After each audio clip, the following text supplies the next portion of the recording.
1 can, 2 cans, 3 cans, 4 cans, 5 cans, 6 cans. That's a lot of cans. All right.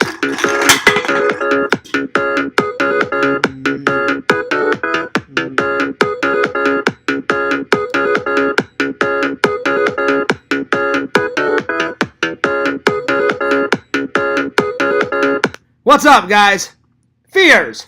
Audience, fears. What's up? There's cans everywhere. I have to pick all these up. Give me 1 second. Time for a can crush to start off the stream quite well. There we are. Oh, yeah. Nothing like a good can crush to start the day off. All right. Well, guys, I hope you're doing well. I hope you're doing great. I hope you're doing fantastic. I have got a stream like no other streams. A lot of good topics, a lot of things to talk about. Some good, some bad, some hilarious. You know how it usually goes. Good things, bad things, all sorts of delicious jams and jellies. Anyway, let's get going. Let me open up that chat and see how you guys are doing. I hope you guys are doing fantastic today. I'm doing all right. I'm doing okay. But here we go. I am a little tired. All right, let me switch this from top chat to live chat. There we are. Thank you for the like. Always appreciate that starting it off. There we are. Shout out to all the fans. If you guys are just tuning in, I started off the stream with a can crush. That's right. We got 2 people watching. Today's topics are reviewing Friday the 13th, Part 4. Oh, yes. I hope we all did our homework. That's right. So I'm going to be reviewing this. And I'm going to be reviewing RollerBall. That's right. Great film. 2 good films. Going to be reviewing them both. And then the third topic, I'm saving to the very last. It is a funny story that happened to me in college. And it's so funny and it's so unbelievable that it's believable. And trust me, it's going to be worth saving it to the very end. Anyway, I believe my coffee just finished brewing.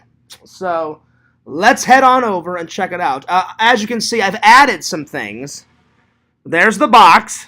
There's Chucky just chilling out. I put the Friday the 13th rug on the ground. The lights are going nuts. The pumpkins. It's going pretty good. Yo, Visions!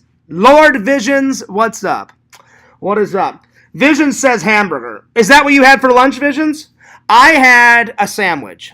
And I had some lemonade. Oh, yeah. I wish homemade, but it definitely wasn't homemade. But I bought it at the store. So, a sandwich, lemonade, and some peanut butter, like with crackers on them. Those are always good. And then I had some fruit. So, all in all, a pretty good, nutritious lunch. And I had a salami sandwich. So there it is. But, Visions, please tell me that hamburger symbol is, you got some lounge, man, that BK Lounge. I hope so. You know, because you love BK Lounge as much as Fears does. All right, let me go get my coffee, because it just finished brewing. Vision says, yes, it's National Cheeseburger Day for us non-Crohn's people. No! That means I can't partake in it. So you got a cheeseburger at the lounge? Oh, my Lord. I'm missing out. Anyway. Well, at least tell me about it. Was it a good cheeseburger? Was it a great cheeseburger from the lounge, the BK Lounge? I hope so. I wish. I miss cheeseburgers. All right, let me go grab my coffee, and then we'll get moseying. But let me as I'm getting my coffee, let me give you guys some soothing music. All right, here we go. What music should I put on while I'm getting my coffee? Let's see here. What music should I put on? Let's see here. I'm going to put on the Resident Evil theme song. All right, let me get my coffee.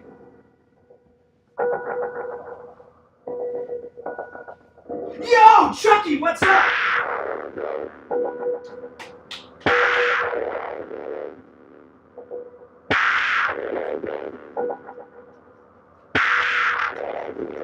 I gotta get my milk.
Sorry about that.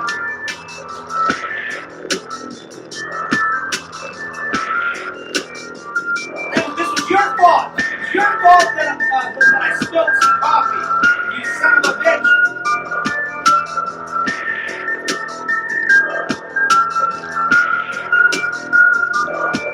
I can't believe that. I cannot believe it. I spilled my coffee not once, but twice. And it was all because of Chucky's fault. You guys saw me. I was lashing out. I went to pour it. Actually, it wasn't Chucky's fault. It was my fault. My coffee thing, Visions, my coffee thing, it's got such a little tiny, funnel. So, when you pour it, if you pour it too fast, which I guess apparently I did, it just spews out, and it was all over the counter, and then it landed on some of my daily planner. So that's why I grabbed it and put it off to the side. So now it's going to have to dry. And whenever I turn the page, there's going to be a big-ass coffee stain. Oh, well. Anyway. Well, at least I got the coffee a-brewing, finally. All right. Larry says, hello, Fears. Hello, chat. Girl Gamer says Resident Evil. That's right, Resi. I played some Resident Evil. Normally, I just play, something funny. But I thought, since we're in the Halloween, the witching hour, all of September is the witching hour. So, anyway. Cheers to you guys. And I'm drinking. This is the first time I've drank out of my Mickey Mouse Florida mug that I found at Walmart. I washed it 17 times. It had all sorts of nasty shit in it. It had hair and boogers and sand in it. Lord knows how long it was sitting on that, that counter, Visions, at Walmart. But I washed it around 17 times, and now it's finally, I detoxed it. Anyway, so today, what's up? So I've already selected my 2 movies, Visions, for tomorrow. So tomorrow, I'm going to be watching a little bit of Superman 3. So Visions, watch this, Superman 3, and I'm watching The Dead Don't Die. So these are your, these 2 are your homework assignment for tonight.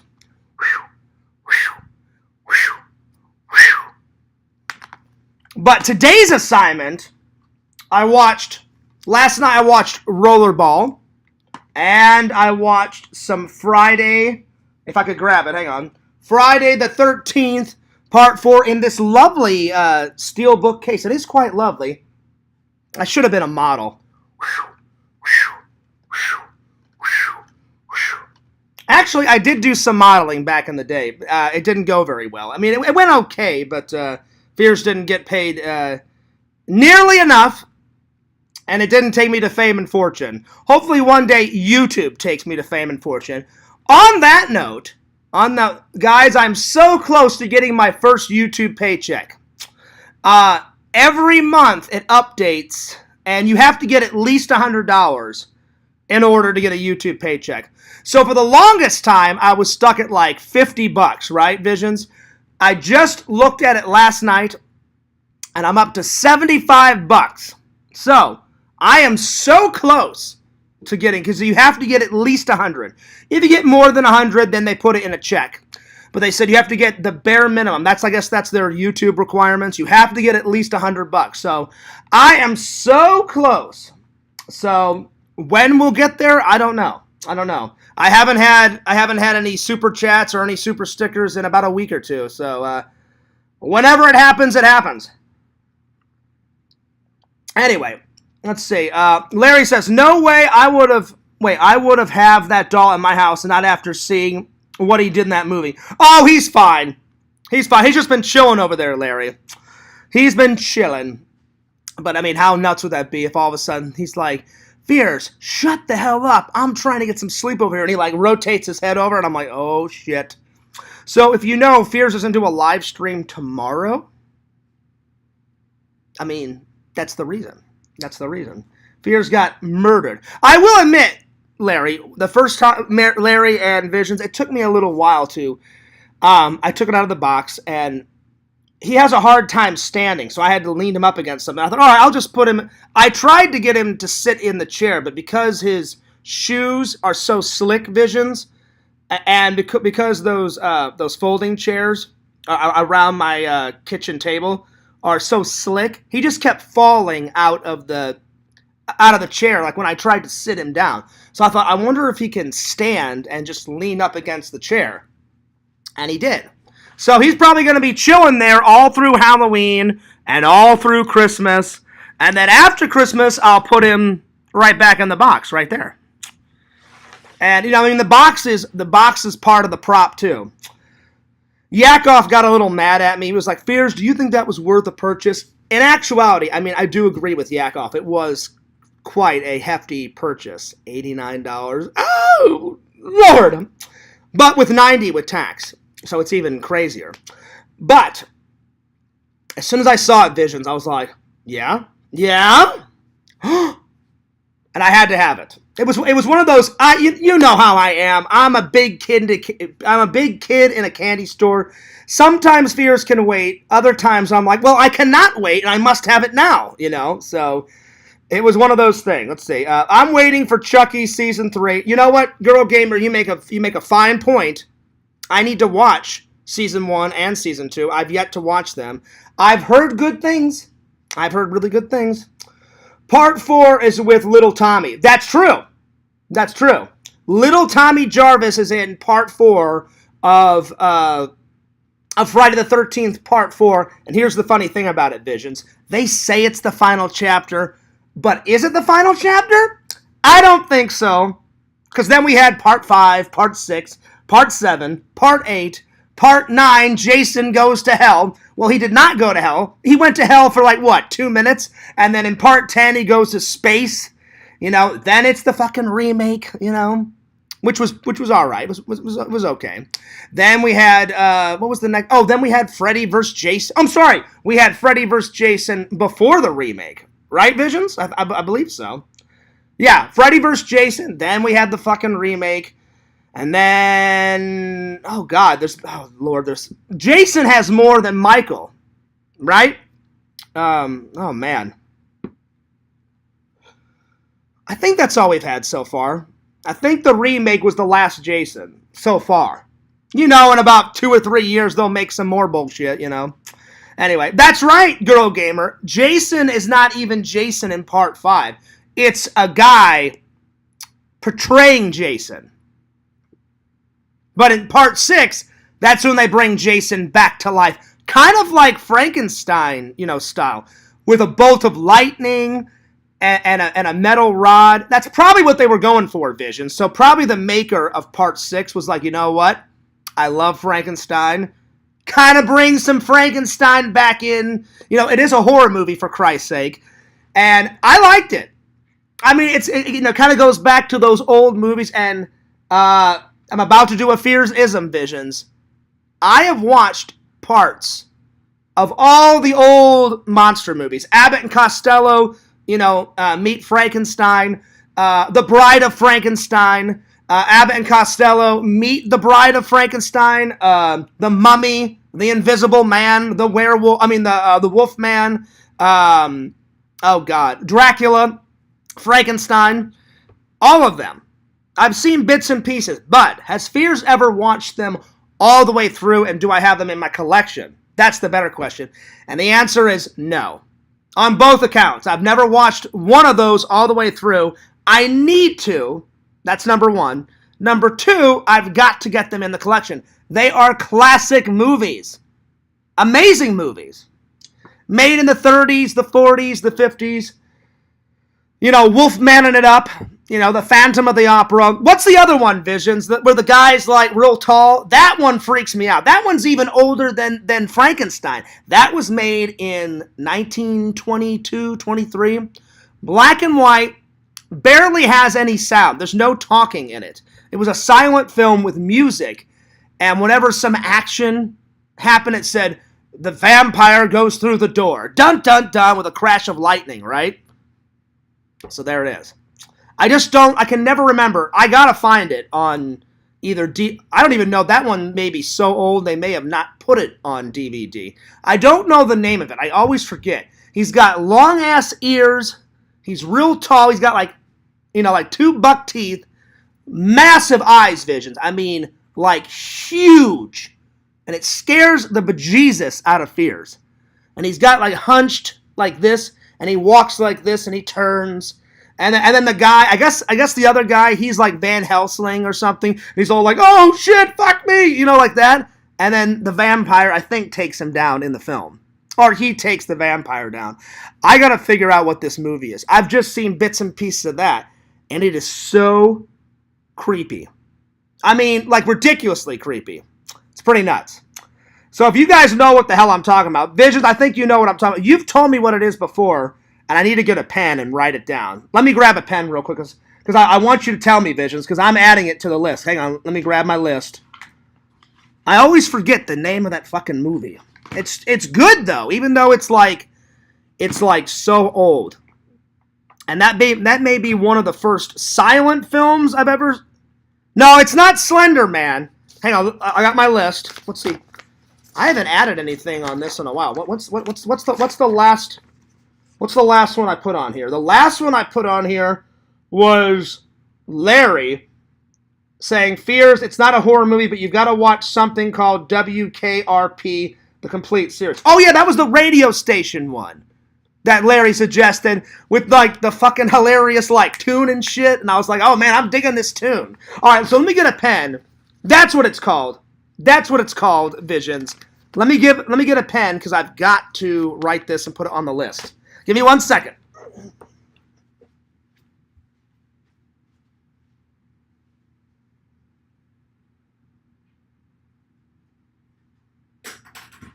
Give me 1 second. I'm telling you, man, that he's real skinny. Yo, Yakovich, what's up? I'm telling you, Yakovich. I'm telling you, man, that creepy. He's like skinny, like fucking buck teeth and shit. Massive long ears. He's so creepy. So I don't know who that guy was that played like the real tall, like skinny anorexic vampire. He did a good job for the 1920s, man. Oh my lord. He's just creepy as all hell. All right, let me add this to the list. As you can tell, the list is getting quite huge. I always bring this list with me to FYE Visions. And the guy always looks at it and he's like, oh, wow. He's like, Fears. Because he knows me by name now. And he's actually followed me on YouTube. And he's like, Fears. He goes, you got some classics on here. And I'm like, I do. I do have some classics. And he's like, Fears, these are old. And I was like, well, I love the oldies. I'm like, the oldies are the goodies. I'm like, it's not that I don't like the new stuff that's coming out. I check out both the new and old. All right. Let me write this down. I don't even know how to pronounce that guy's name, Visions, but I will write it down. All right. I'm literally not even going to try to pronounce this guy's name. I'm just going to go up to the guy at FYE and go, yo, here it is. Here it is, man. What's his name? Get me that DVD or get me that Blu-ray now. Because I don't know how to pronounce that guy's name. All right, Nosfer. Nosfer something. I don't know. It sounds German. Is it German? I don't know. It sounds German-ish, but I'm not for sure. Is it a German film? I have no idea. Nosfuter? I don't know, something. It does sound quite German. Let's see here. And let me look it up. Let me look it up and see when it was made. I know it was like in the 20s because it doesn't have any sound in it. All right, when was made? I'm thinking like 1929, 1928, somewhere around there. All right, let's see here. Oh, wow! I was right. I just didn't know what month. It was made June... Well, it came out June 3rd, 1929. Damn, that thing's old. Holy crap. Oh, my lord. My lord, oh, my lord. Wow.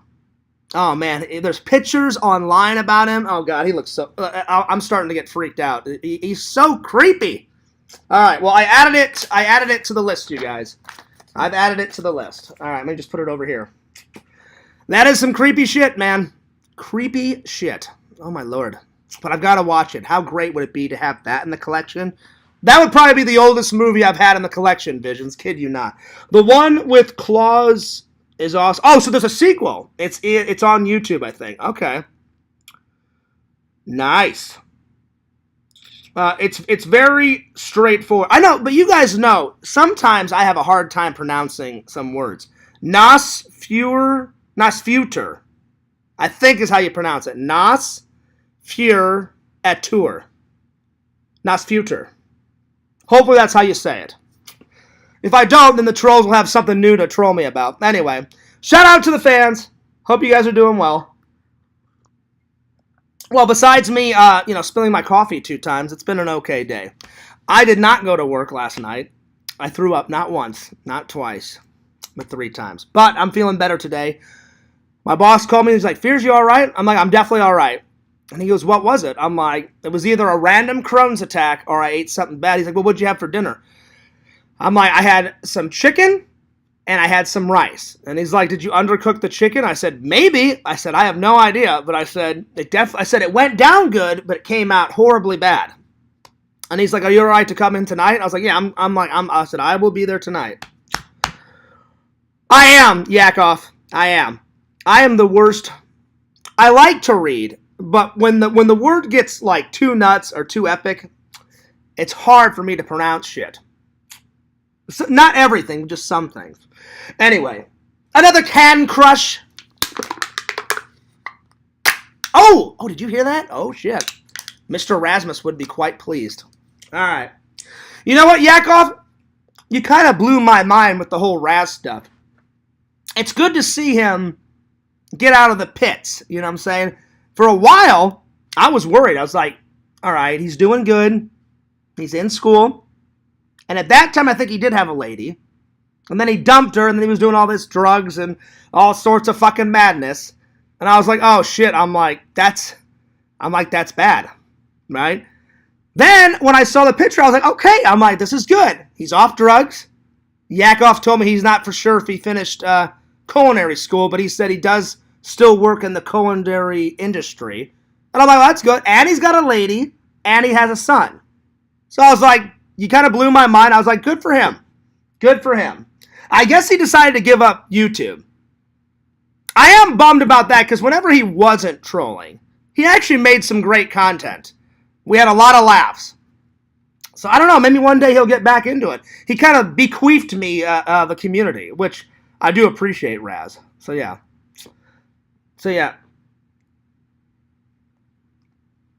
I don't know, Yakov. It didn't taste good after a while, and I threw up 3 times. It was bad. But I feel way better. I'm going into work. But yeah, you kind of blew my mind with that. But hey, good for him. You know, maybe he just got tired of YouTube. I don't know. Anyway, I hope everyone's having a good day. Yakovich, I hope you're having a good day. Girl Gamer, I'm doing it. I'm going to do my stream now because later on before work, I'm going to go for a walk. Fears has been burning those calories on my walks. I got inspired by Randall. Plus, I need to lose more weight anyway. I've lost a lot of weight. I just want to lose more weight. So there it is. Visions, I hope you're still working out. I know Yakov, he works out almost every day, but I hope you're working out too, buddy. And I hope you're feeling better, Visions. I know you said you had plans the other day, but you said you were still kind of sore from your surgery. Oh, well, that's probably why you're not working out. Never mind. Scratch that. That's why you canceled your plans. Well, I hope you feel better after the surgery. I hope you're still feeling better. I hope because then you can get back to working out. That's what I meant to say. So, are you feeling better, Visions? Is the soreness going away? I hope so. You guys all me. It took me 2 months to recover from my surgery. That was the worst 2 months ever. Yeah, I just remembered that, Visions. I was like, that's hilarious, Fears. I'm like, hello, he just had surgery. Obviously, he's not working out. He's sore. Duh. So that wasn't your fault, Visions. That was my fault. I had a massive brain fart in Fears' brain. And I was like, oh, yeah, duh. I'm like, he can't work out now. I'm like, he only had surgery like what? You had it like, what, 2 weeks ago? 3 weeks ago? You're still resting, Visions. Hilarious. Anyway, how's the soreness, though, Visions? Are you feeling any better? I hope you're feeling better, buddy. I hope you are. Because I'm telling you, man, surgery is no joke. Doesn't matter what surgery. Doesn't matter if you were in the hospital like me for 14 days or if you were in the hospital like a day like Visions was. It sucks. It sucks. Vision says, I feel mostly fine, just can't lift heavy stuff yet. That was me too. Literally, I remember the doctor was like, don't even think about like lifting anything heavy for a while. And then I looked at it and I said, well, I'm in security. I said, I don't have to lift heavy, really anything heavy. I said, every once in a while I help like the businesses sometimes bring in their packages, and sometimes they're heavy. But at that time, I wasn't lifting that much. But if I would have surgery now, I lift heavy stuff every day when I'm at the factory, So if I had surgery now, that would be a problem. But yeah. Yeah, just take it easy. Well, I'm glad you're feeling fine, though, buddy. I'm telling you, it wears you out. It wears you out. Anyway, so I'm so excited to tell you guys this story. I was going to just your wiener. Oh, shit. Really? Oh, yeah. I was going to say something, and then I was like, oh, should I? Fuck it, I'll say it. Vision said, well, Fears, you don't lift anything heavy, but, just your wiener.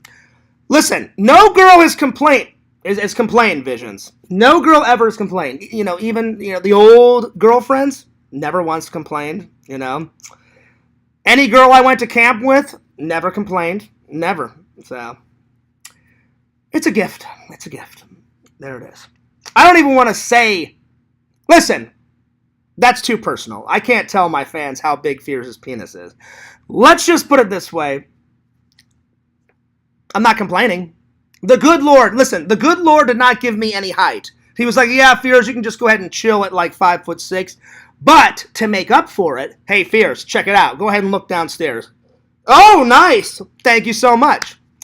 So, when in doubt, if you don't get height, you get something else. So, you make a good point, Visions. A very good point. But anyway, buddy, I know you're joking around. I'm glad you're feeling better. I am glad you're feeling better because, like I said, having surgery sucks.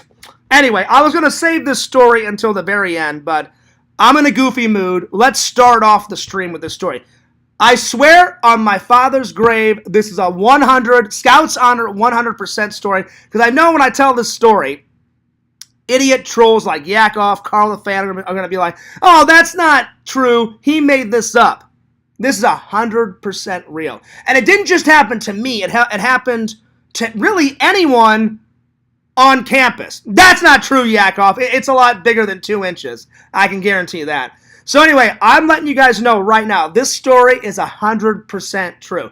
And you guys are probably, like, even the name of this story You're like, what the fuck is the liquid soap slasher? All right. It happened to me in community college.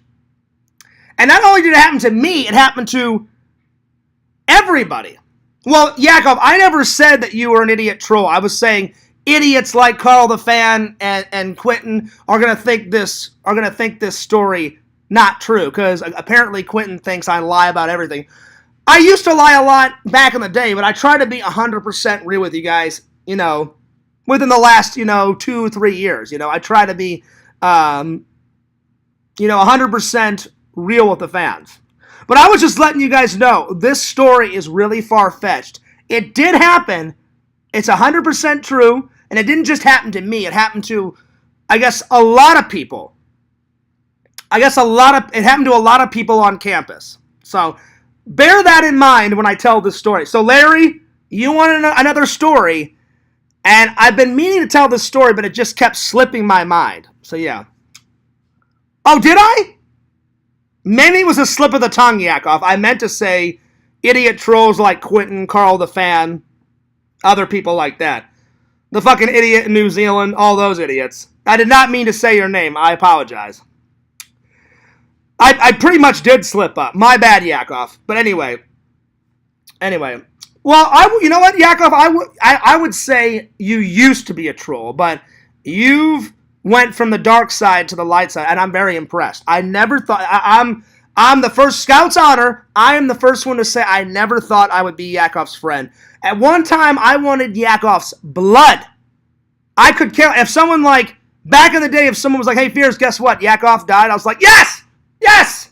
Finally! That's how pissed off I was at Yakov back in the day.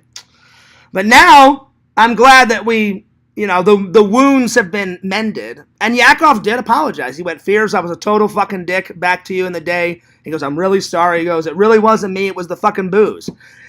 Yakov is a scary, psychotic asshole when he gets that booze in him. I kid you not. He'd be drinking. Yeah, fuck you, Fears. And I'm like, what the fuck did I do? And yeah, it doesn't matter. Fuck you, Fears. And I'm like, oh, shit. Okay, yeah, fuck me. Yeah. So, yeah. It was pretty nuts, Visions, back in the day. Visions, I'm just glad you didn't see the craziness back in the day, man.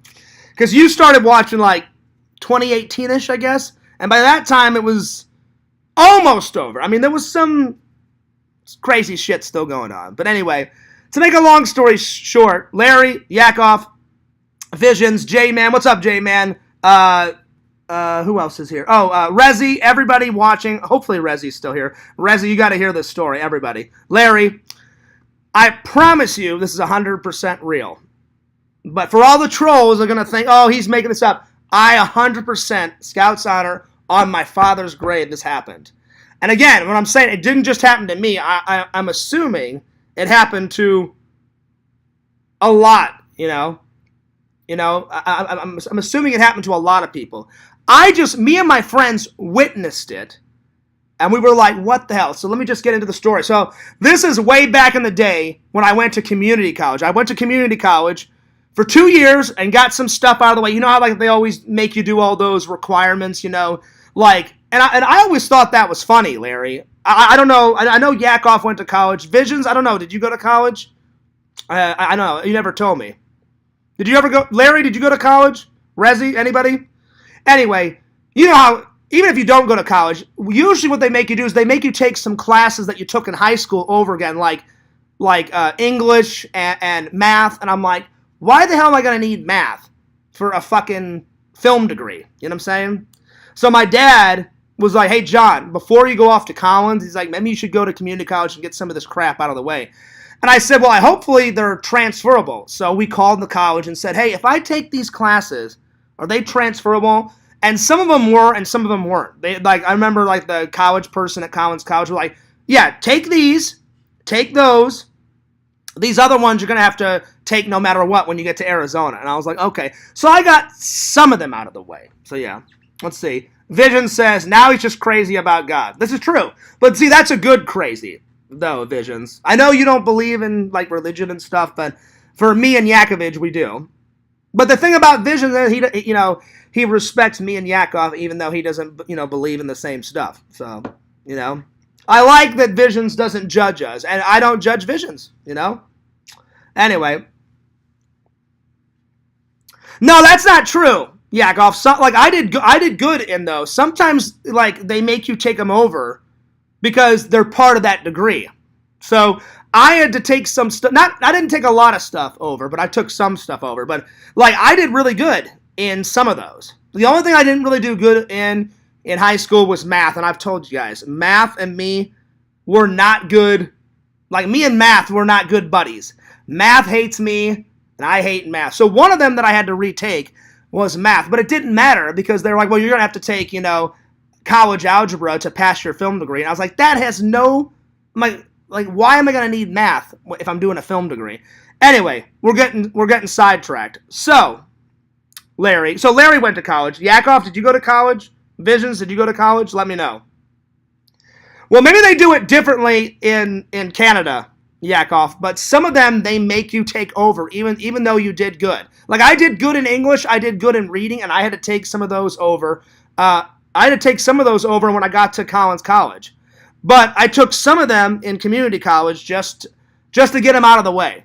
Because I remember me and my dad calling the school and saying, hey, like, my dad was like, I want my son to, be on a good start, so like, what can he take here in Missouri before we, hightail it down to Arizona? And I remember saying, oh, well, he's going to have to take this no matter what. He's going to have to take this. He's going to have to take that. But you can, like, knock this one out of the way. You can knock that one out of the way. These are, you can transfer those credits down there, and that'll help him out. So everything I could retake and get out of the way, I took at my community college. Anyway. Oh, nice Visions. I never knew that. He says, yeah, I went to college for audio engineering. That's awesome, dude. That makes sense because you love music, And so the content you do put up, you do a lot of shit with music. That makes a lot of sense, Visions. Nice. And I know Yakov went. Yeah. My first year of college is basically, yeah. There you go. Oh, I know, that was Larry. Okay. And then I know Yakov went to university. Yakov, I forgot what degree. It was like, you did a music degree, right? Because you're all into music and stuff. Anyway, I'm getting off track here. So this story happened in community college. So I'm just a normal guy, just going there, just getting some classes out of the way. And all of a sudden, I get to my drama class. And this was the first remnants I heard of this. And my friend looked like he had either seen a ghost or something happened. And he's like, Fears, he goes, the day's not starting off right. And I could tell something was up. And I go, what's going on, man? I'm like, you look a little out of place. And he's like, Fears, he's like, you're not going to believe me. And I said, what? And this was before the teacher came in, right, Larry? So we're just bullshitting. And I sat here, he sat right beside me. And he's like, Fears, it's so unbelievable. You're not going to believe me. I'm like, well, just humor me. Tell me what's going on. He goes, Fears, he's like, you know how, like, in the commons, there was this commons area in our community college where you could go and get a cup of coffee. Coffee was always free. Water was always free. But then they had other food that you could pay for. They had breakfast, they did lunch, and they did dinner because sometimes people stayed at the community college real late. And I know the college closed around 9:30, 10.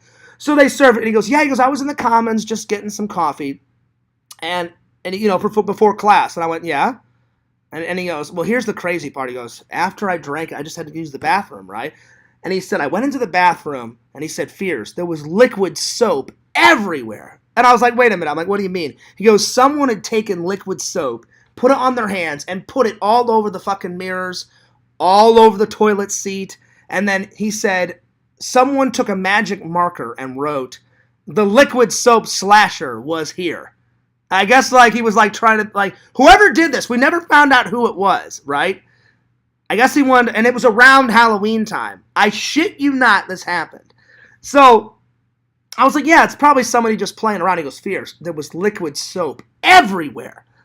And I said, what do you mean? He goes, all over the fucking toilet seat, all over the floor, all over the sink. He goes, someone had took liquid soap and put it, like, handprints all over the fucking mirror.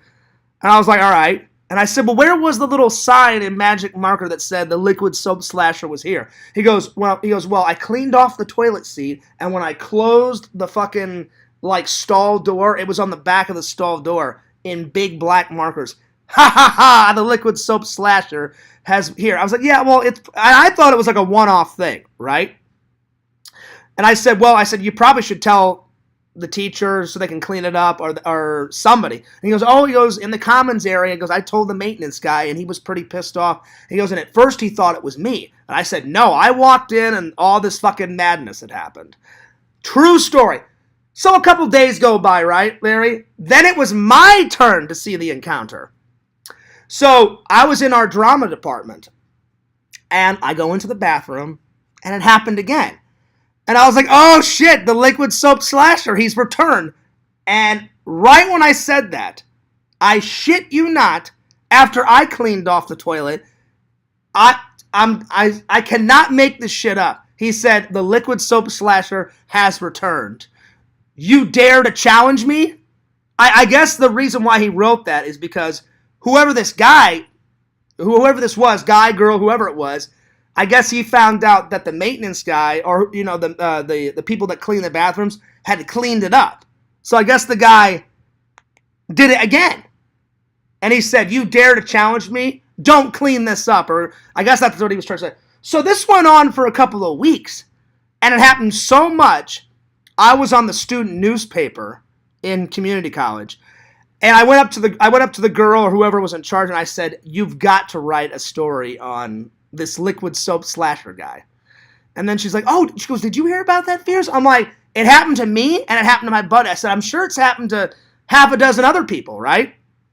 So she goes, well, do you think it's like paper worthy? I'm like, I think her name was like Teresa or something. I can't remember. Let's just say her name is Teresa. I can't remember her name, but I think her name was around Teresa. And I said, but for the sake of the story, Larry, I'm calling her Teresa because I really don't remember her name. I went, Teresa, I'm like, it is so fucking hilarious and so immature that this guy takes the time to just throw liquid soap everywhere and put it on his hand and put handprints all over the fucking walls and the mirror and shit. I said, it must take a lot of time to do this. And then she's like, do you think he brings some? I said, no. I said, he probably goes into the bathroom and before anybody comes in, he probably just like squirts it 1,000,000 times, and has a big mound of liquid soap on his hand and just does that everywhere. And then she's like, I'll think about it. A week or two goes by, and I guess she took me up on my offer, and then she's like, you should write it, John. And I was like, I said, I am not writing the story Liquid Soap Slasher. And she goes, why? I said, because then he'll come after me. I said, I'll go out to my car, and there'll be like liquid soap all over my fucking car. I said, I'm not writing it. I said, you write it. So she writes it, and then she said, will we, and literally, I opened the paper about a week later, because we always did like a weekly paper, and I shit you not, I kept the paper because it was so hilarious. One day I'll show you guys the article. It's somewhere in Missouri, in a box somewhere. I shit you not. So I open the paper and I'm reading. I'm like, oh shit. I'm like, this guy's getting out of control. I'm like, she took my advice. She made the fucking article, and it said something like, the liquid soap slasher, and then I'm not gonna say my college name. I said, the liquid soap slasher of such and such college. And then she said, will we ever find out who he is? Will he return? Will his madness of liquid soap continue? Shit like that. And it was so far-fetched. I remember I told my buddy Eric, and he goes, Fears, you're shitting me, right? And I go, I'm not shitting you. I'm like, there's some idiot, whether it's a guy or a girl, because we never found out who it was. Because apparently, like, the dean of the college found out, and she was pissed. And I don't remember. I think when I went to community college, I think the dean was a woman. I think. I'm not 100% sure because this is going a long time back.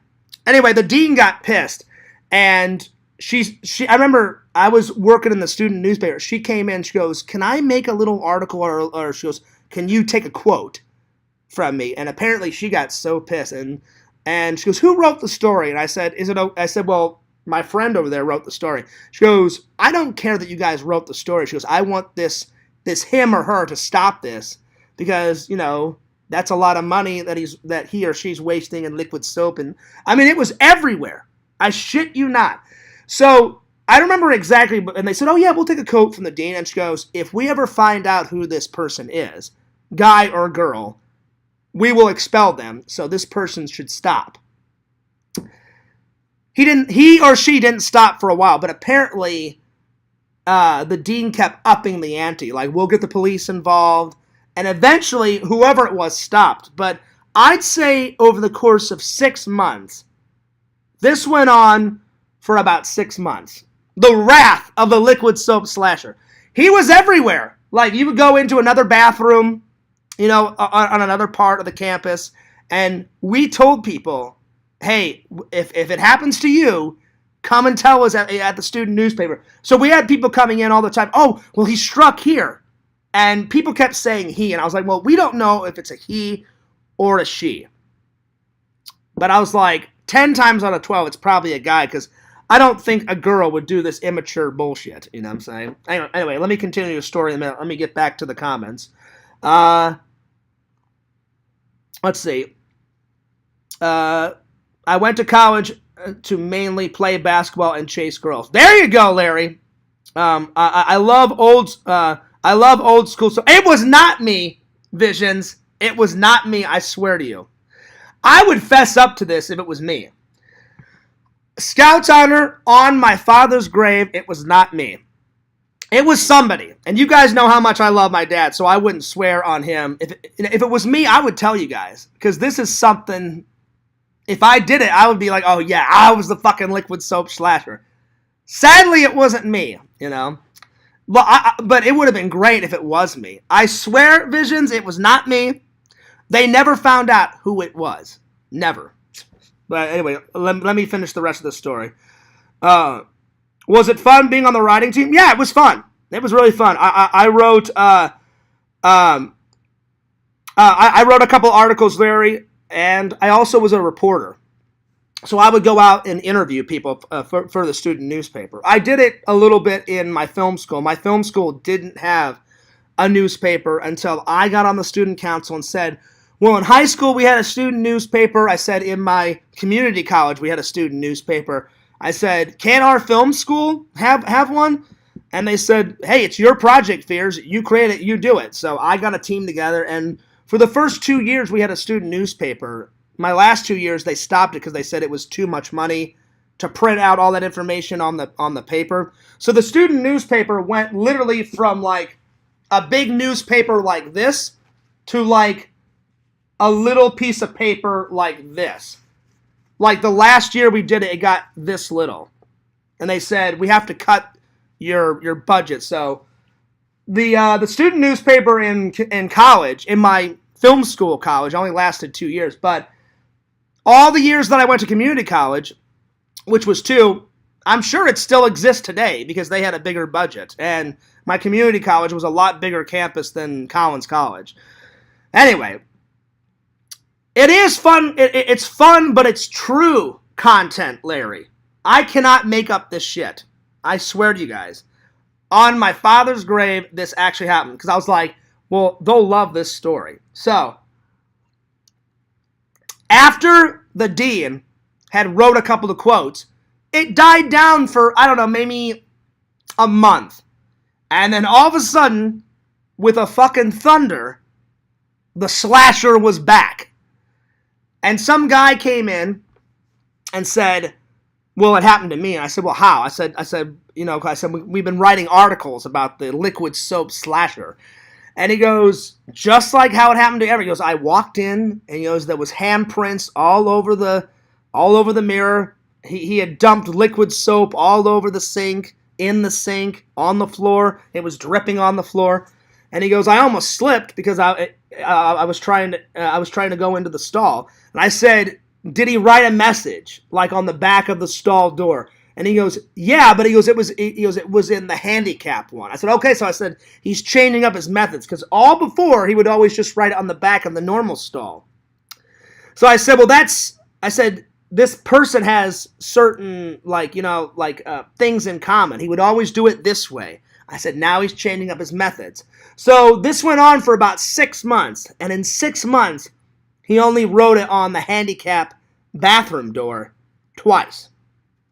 All the other times that he did it, which was a lot, in different bathrooms. So it got so bad that they started having security right outside the bathroom. And it still went on. I said, how is this guy doing this? And so me and my friend like tried to like, all right, what patterns does this guy or girl have? I keep saying guy. We never knew if it was a guy or a girl. And she said, well, he always does it in the bathroom.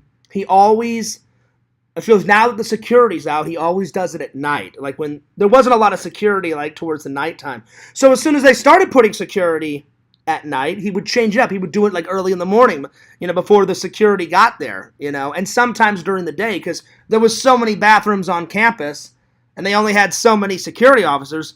He would just, and I was like, well, it's easy. If there's a security guard in front of that one, obviously he won't go into that one. He'll find somewhere where there's no security guard, go in there, do his business, and then leave. So it went on for about 6 months, and he always would do some hilarious like little message, like, ha ha ha, the liquid soap slasher strikes again. And we never found out who it was. But, true story, I knew you guys would think that's fucking hilarious. It wasn't me. We never found out who it was. But eventually, he or she, whoever did this, stopped. Because the girl that worked on me at the student newspaper, she was taking quotes from the dean. And the dean kept up in the end. And she goes, well, this was him or her's first warning. This is his second warning. And she goes, eventually, we're going to find out who it is. And we're going to get the police involved. And we'll have him arrested and we'll expel him.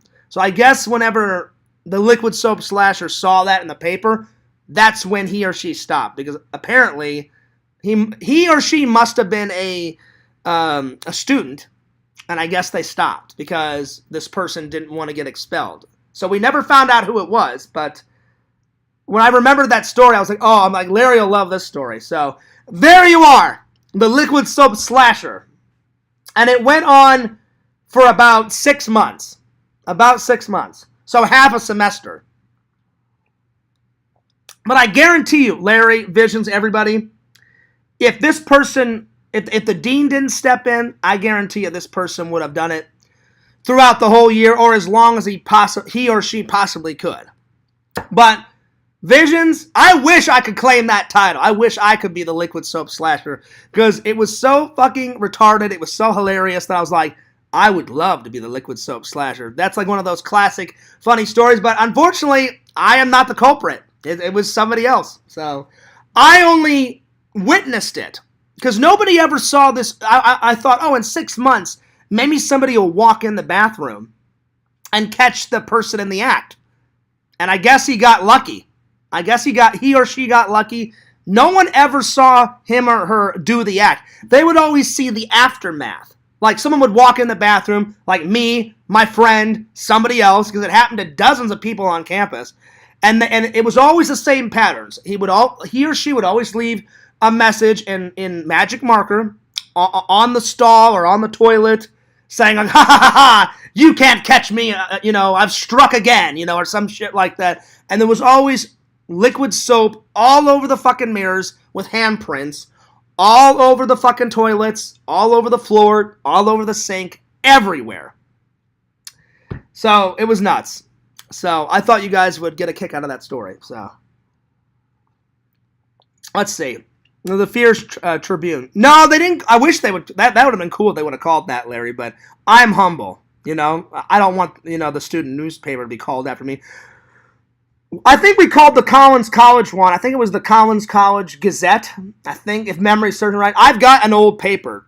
It's in Missouri. I'll have to show it to you guys one day because I never kept any papers that I worked on in community college, but I've got some old student newspapers from my high school because I was on the student newspaper in high school and on Collins College. And the only ones I kept, though, was when I went to high school and when I went to Collins College.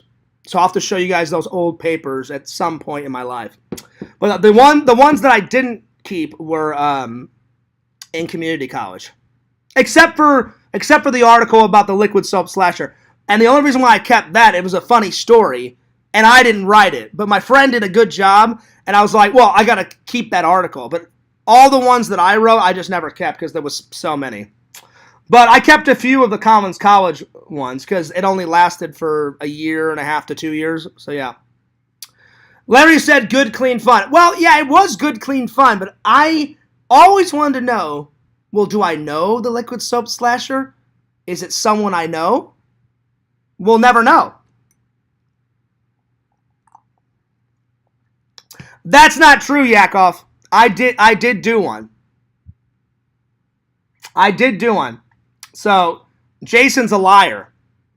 I have copies of not all the articles I did, but I wrote some articles. We did have a student newspaper at one time, but I guess it got so expensive to print them out. You can ask Randy. I was on student council, and it was my idea to make a student newspaper. So Jason is lying. It didn't last for very long because, like I said, I guess they didn't have it in their budget. It lasted for about a year, maybe a year and a half, maybe to 2 years. So I'd say I did the student newspaper in Collins the first probably 2 years. I've got some. Whenever I go back in Missouri, I will try and find them in a box because I've got evidence. I shit you not. Why would I lie about that? I'm not lying. I was on the student newspaper. Again, it didn't last that long in Collins College because I guess they didn't have it in their budget. Or I guess they thought they would have enough money because it literally went from a big newspaper to a very little type of paper where it was like a flip book. And then eventually I came in to the student council meeting one day and they said, Fears, it was a nice idea, but they said, you know, the top of the school said we've got to cut that out. It's just too much money to print out so many copies for the entire school. And I said, I get it. So it only lasted for a while, but I'm not making it up, Yakov. So I maybe have like, I don't know, 4 or 5 issues of it, you know, because I didn't keep it. I only kept the ones, because I didn't always write an article. I wrote an article here and there, but I always kept the ones that I wrote an article in. So I wrote an article about Double Dare one time. And that's in the student newspaper because we got to pick whatever we wanted to write. So I'm not lying. It doesn't seem that too far-fetched that Jason, because me and Jason don't get along anymore. So of course he's gonna make up some bullshit about me, you know, like, oh, Fears didn't do that. Why would I lie? It's 100% true. I was on the student newspaper when it existed. Again, they cut it out of their budget, so it only lasted a year and a half. But if I find it, I will 100% show you guys. I'm not lying. I'm not lying. Time for a can crush. There we are. But it's 100% real, Yakov. 100% real. I was on the student newspaper in community college, at Collins, and at when I was in high school. And what's cool about the student newspaper in high school is I got voted most likely to succeed like in film. And some other girl was standing right next to me and they took a photo. And she had, I think we both had like sunglasses on or something. But if I find that article, I will show you guys. Because they did, in my high school paper, they did a person to most likely do this, most likely do that, you know. Like my friend got voted, you know, most beautiful guy in the senior high class. Then there was a girl that got voted most prettiest girl in the school, you know, shit like that. And me and this other girl got voted most likely to succeed in something in film or something like that. So if I find it, I'll show you guys. I'll show you the most classic. The 3 most classic articles was the one that I just told you about, the high school one. The Liquid Soap Slasher one, if I can find that one. I didn't write it, but my friend wrote it, and I'll show you guys the article if I can find it. And then the very first edition when me and a bunch of friends on the student council at Collins College, our very first issue. And I don't remember. I think it was called the Collins College Gazette or the Gazette something. I can't remember the name of it, but I swear to you, Yakov, we did it. So. Either Jason doesn't know what the fuck he's talking about or he's trolling. But ask Randy. But Randy wasn't on the student newspaper, so he may not remember. But I remember because I was on the student council. Anyway. But I've told Randy a million times. I was on the student council, so he should remember that. Now, Randy wasn't on the student council, but I remember telling Randy, and I was on the student newspaper. So ask Randy. So, but I'm not lying. I'm sure Randy will clear this up. I'm sure he will. Hopefully Randy can remember because that's 100% real. So yeah, he's one of the most honest members of the community. He is. He does have a great memory. I have a great memory though when it comes to some things. Not everything. Obviously, we all have our strengths and our weaknesses, but if I was a part of something, I do remember that. Anyway, the Liquid Soap slasher story, I swear to you, it's 100% real. And Visions, Larry, Yakov, a fresh point of view, we will never find out who it was. But it was not me. Visions, I wish I could take credit for it, but it was hilarious. Let's see. What does the TV part mean in a fresh point of view? Is it like on a local... No, that's his new channel, Larry. A fresh point of view. Like Heroes will watch something, he'll react to it, and then he gives his point of view on it. Again, I haven't watched all of his content yet, but I've watched a few videos, and I'm liking it. I'm liking the new content. Speaking of which, I almost forgot to tell you guys something. So I guess Sega saw our last stream with me, Randall, LC in it, and Sega wrote something. I was trying to get him on today. Apparently he wants to be on the show, but let me read you the message. He wrote me on Twitter. It wasn't anything bad. He just, expressed interest in coming on the show. So let me just read what he said. Let me pull up. Visions, I tried to get him on. I wrote him 3 or 4 times and he didn't respond. So he said, I hope we can do another stream again. And then he sent me a heart. And then I wrote back and said, well, how about today? Let me know. And then at 1:04, I wrote Sega with a question mark. And he never got back to me. And I was like, all right. I said, well, I'm going to start streaming at 2:30, 2:35. So I would have thought he would have responded back. But I don't know. Maybe next time we can get him on. So, anyway. Kristen said, nice cap. Well, thank you. It is a lovely hat. It's one of my favorites. And, Kristen, I got this at a convention. I got it at the Star Wars convention. Which, by the way, I totally forgot to go to. If you guys remember, last weekend, or just this past weekend, Visions, was the convention. And it just slipped my mind, and instead of going to the convention on Saturday, I went to FYE. It was on September 16th. And then my buddy Jeff was posting all this Star Wars stuff, and I was like, well, I said, that one's not for a while. And then I went, oh, shit. I'm like, Fierce, did you forget? And I went to Jeff, and I was like, Jeff, it's next Saturday, right? He goes, no, Fierce. He goes, it's done. He goes, we just finished it. It's Saturday. I was like, oh, shit, man, I forgot. He goes, oh, that's all right. And I said, my bad, buddy. I guess I said it slipped my mind. So now I won't be going to Jeff's show until the next one, October 1st. I've never went to this Gainesville. I asked him about it. He said, oh, Fears, that one's really good. I've never been to Gainesville, but he said, it's not too far away, Fears. He said, that's always a big show. And so I don't know how much it is to go, but I'm going to find out soon. I'm going to message Jeff either this weekend coming up or sometime towards the weekend and say, how much is it to go that one? Because I know he tries to post all the information for the next shows in sequence, and he'll mention something on the Facebook, and then he'll put the rest of it on his website, or vice versa, or both. So, yeah, it just totally slipped my mind. So, yeah, I missed that one. So, yeah. Anyway. Kristen says, hello to Visions. Soon LC's shows will be picked up by Spike. How great would that be, Yakov? Listen, if that happened, that'd be fucking sweet. I would be like, yo, my buddy LC. Way to go. I am inspired by LC. I've been trying to get my content out faster. I took LC's advice. I wasn't even going to film my last haul. And he said, Fears, just film it. I went, okay. So I filmed the latest haul when I went to FYE. I'm either going to put it in a vlog or I'll make it into a TikTok video. He goes, yeah, even so. He goes, even if you don't upload a fucking vlog, make it as a TikTok. So I'm like, there we are.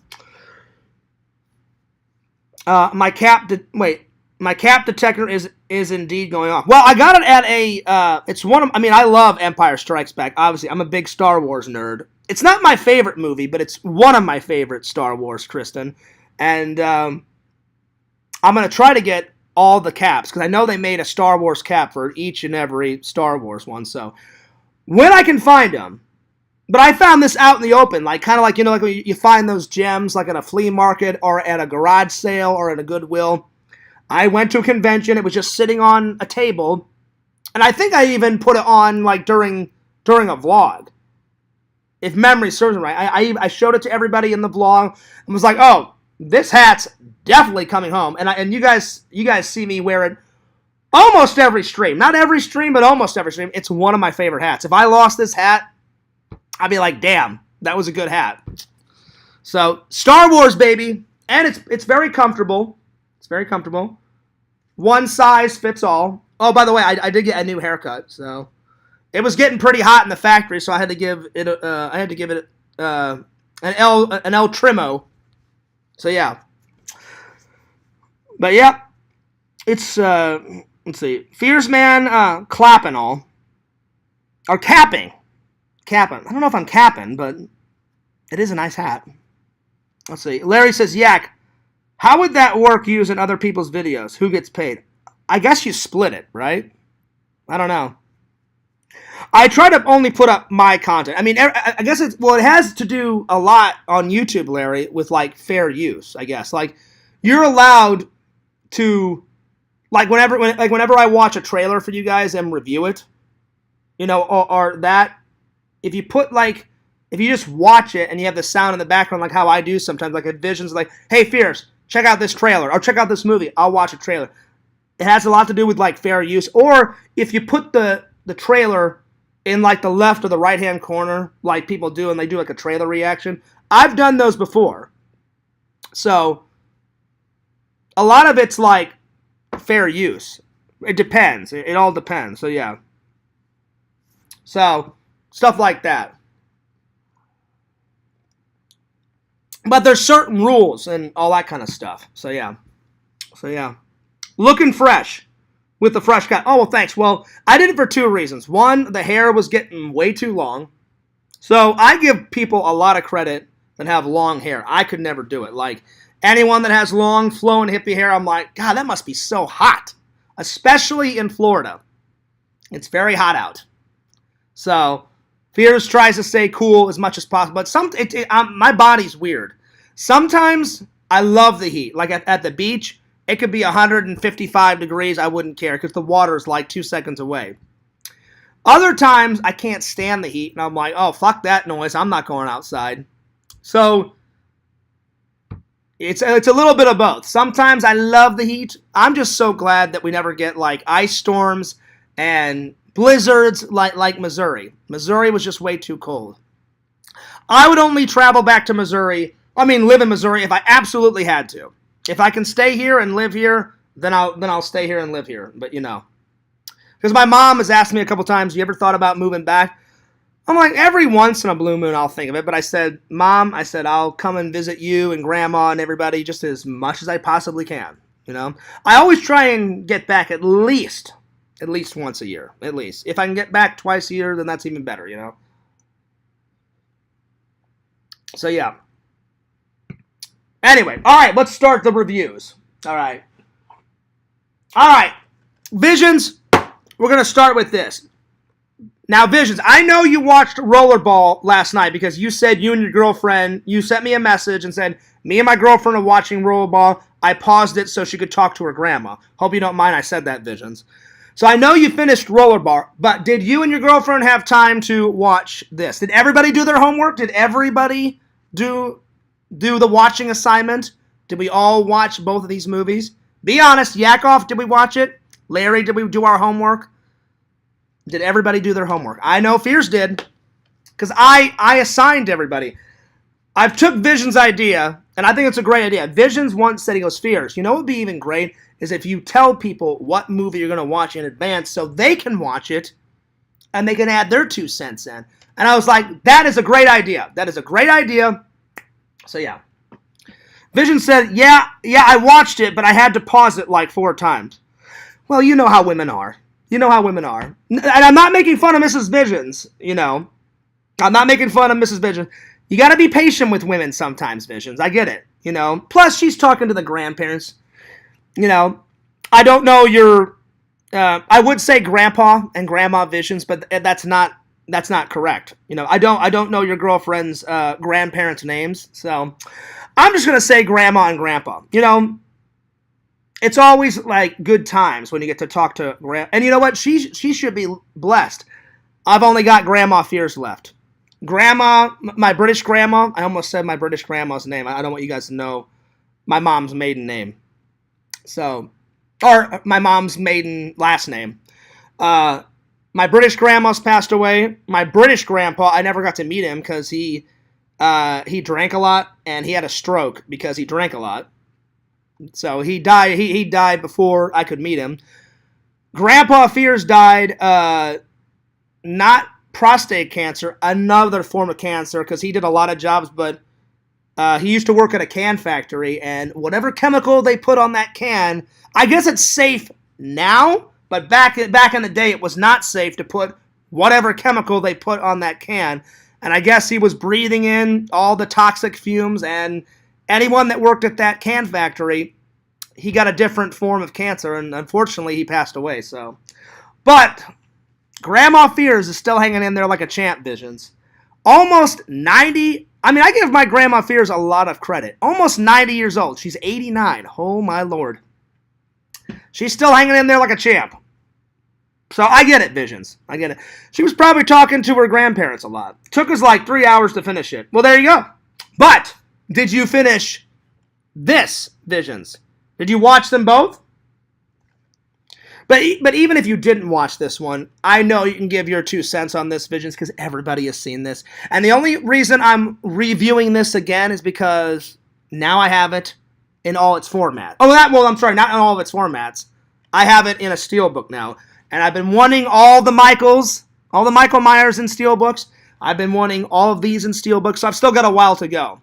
The only ones that I have in steelbook of this, I've got Part 4 in a steelbook. I've got Friday the 13th, the first one in a steelbook, and I believe I'll have to go back in my room because I've got movies here and I've got movies in my bedroom on a shelf. I think the only one of Michael that I have in a steelbook is Part 1. So it's going to be a while before I get all of them in steelbooks. So yeah. Let's see. No, I watched episodes. Oh, okay. All right. Let's see.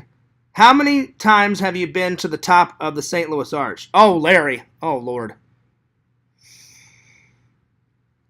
It's a good question, Larry, but I honestly don't know. I went a lot as a kid, and then anytime my British family would come over, obviously they'd be like, oh, can we go there?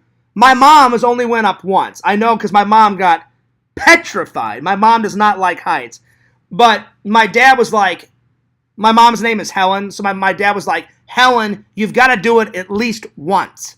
So my mom went up once. I've went up, if I had to guess, Larry, I know I've been up at least 10 times. I know it's more than that, but I can honestly say I've been up at least 10 times. Because anytime my friend, like me and my friend Brian with his kids, we went up, that's been in a vlog. I know we went up at least twice in a vlog. I went up once by myself in a vlog, so that's 3 times. Anytime my British family came over, which was a lot back in the day, so I don't know the actual number, Larry, but I know for a fact I've been up at least 10 times. And I'm safe to say that. I know it's been more than 10 times, but a lot. Let's just put it that way. But I know my mom's only been up once. So yeah. I know my mom's been up at least once. My dad's went up half a dozen times too, because my dad is not afraid of heights. I'm not afraid of heights. The only thing I would be afraid of, you would never see Fears in a million, kabillion fucking years. Ever. I don't mind flying. I don't mind rock rappelling, because I've done both of those. I went rock rappelling at church camp when we went to a church camp in Colorado.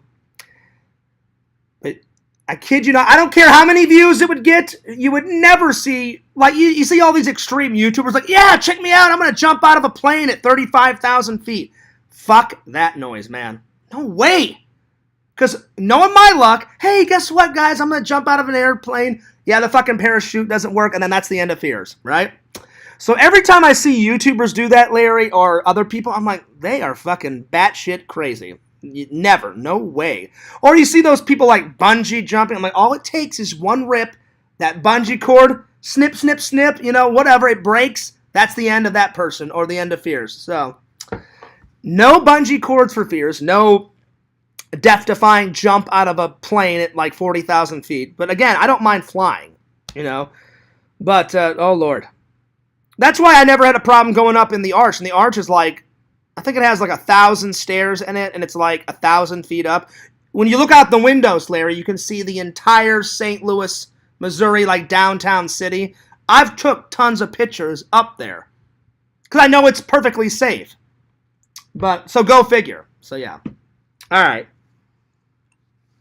Let's see. Let's see here. There is. I know Jason collects a lot of steelbooks. I would say, yeah, he is the master, at least of the steelbooks. Yakov, I'll give him that. I know I've got a lot more movies than Jason. I mean, it's not a competition. I don't really care. But yeah.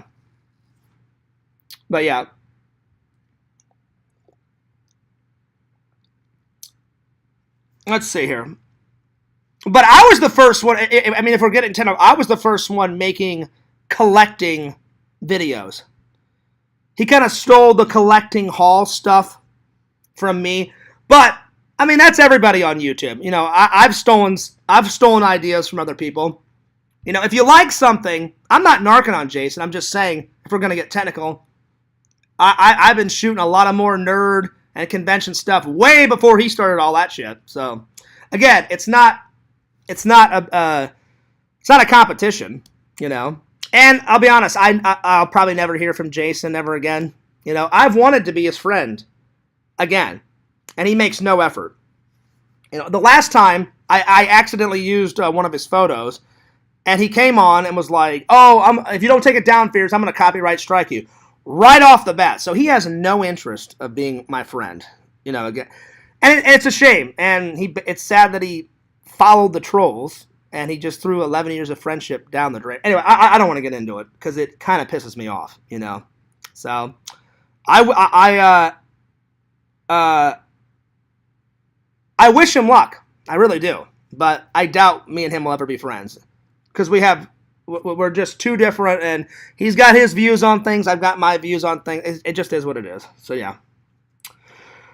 Anyway, I don't know if I inspired his channel visions, but I know I was doing like haul videos and like nerdy videos and convention videos way before he started. Way before. I mean, my very first like convention video was, Jesus, back in probably right around when I started my vlog channel, like around 2014, 2015.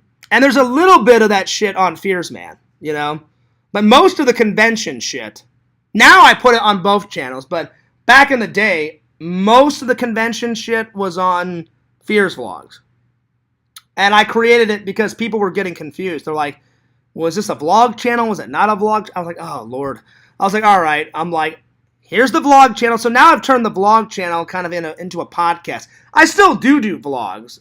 I just do more podcasting now. I do podcasting, and in between the podcasts, you guys know I put up the vlogs. I don't think anyone minds, though, because you guys love the streams, My loving and loyal fans love it. And I love doing streams with you guys, and I love hanging out, So, yeah. Let's see. Most YouTubers only buy movies like one time a week. You buy way more. You are the Hall King. Well, thank you, Larry.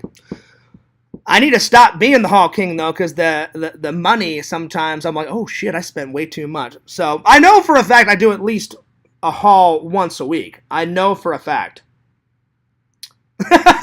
That's true. That's true, Visions. I am the Goodwill Walmart haul master. I am. Sometimes it gets a little out of control, but sometimes I can contain myself. And I'm like, yeah, Fierce, you just did a haul. You probably should save your money. So sometimes I save my money. Other times, like I said, I'm a big kid in a candy store. If I need it now, I'm like, that's it. I'm a big kid in a candy store. I can't fucking wait. Give it to me. It's right away. Other times I can contain myself, and I'm like, well, just wait a week, Fierce. Wait 2 weeks when you get paid. Spend a little money on a haul here, do a little haul there. It all depends, Larry. There's a guy on TikTok who goes live in front of his Blu-ray collection, and the chat says, movies oh, that's pretty cool. I've never done that. I've never you guys can see the haul in the background, but I've never done... Actually, no, that's not true, Yakov. I don't do it like him. There's a few times where I've uploaded videos like, hey, this is the movie haul that I got at FYE or Walmart. I've uploaded some shit like that, but I've never made it like a weekly video on my TikTok where I stand in front of the haul. But yeah, that's pretty cool that he does that though. So yeah. But yeah, I would say the people that have the most movies in the collection, it's probably a split between me and Jason. I know Jason, as much as we don't get along, Jason's got an impressive movie collection. He does. I don't know if he has more movies than I, or I have more movies than him, but it's probably neck and neck. And this is just my Florida collection. I've got more movies and shit back in Missouri that at some point I'll bring down. It's pretty nuts. So yeah. Anyway, let's continue on. Visions, did you watch this? Did you watch this last night? Be honest. Or did you just watch Rollerblade? But anyway, first I'm going to discuss the case.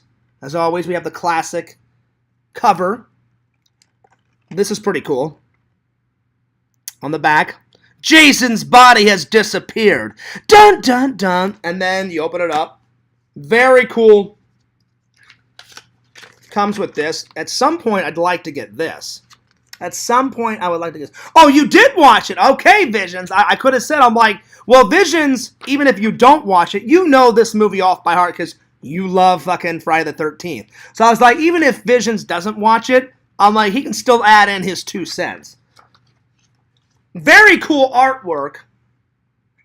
The fucking morgue guy, that's like obsessed with like, he's kind of a pervert, that morgue guy. He comes in and he's all like, oh, hey girls, did you start without me and shit? And he's watching the aerobic women like bounce their booty up and down. And I'm like, this fucking guy, did you know that guy was in Police Academy? He was in Police Academy 3 and 6.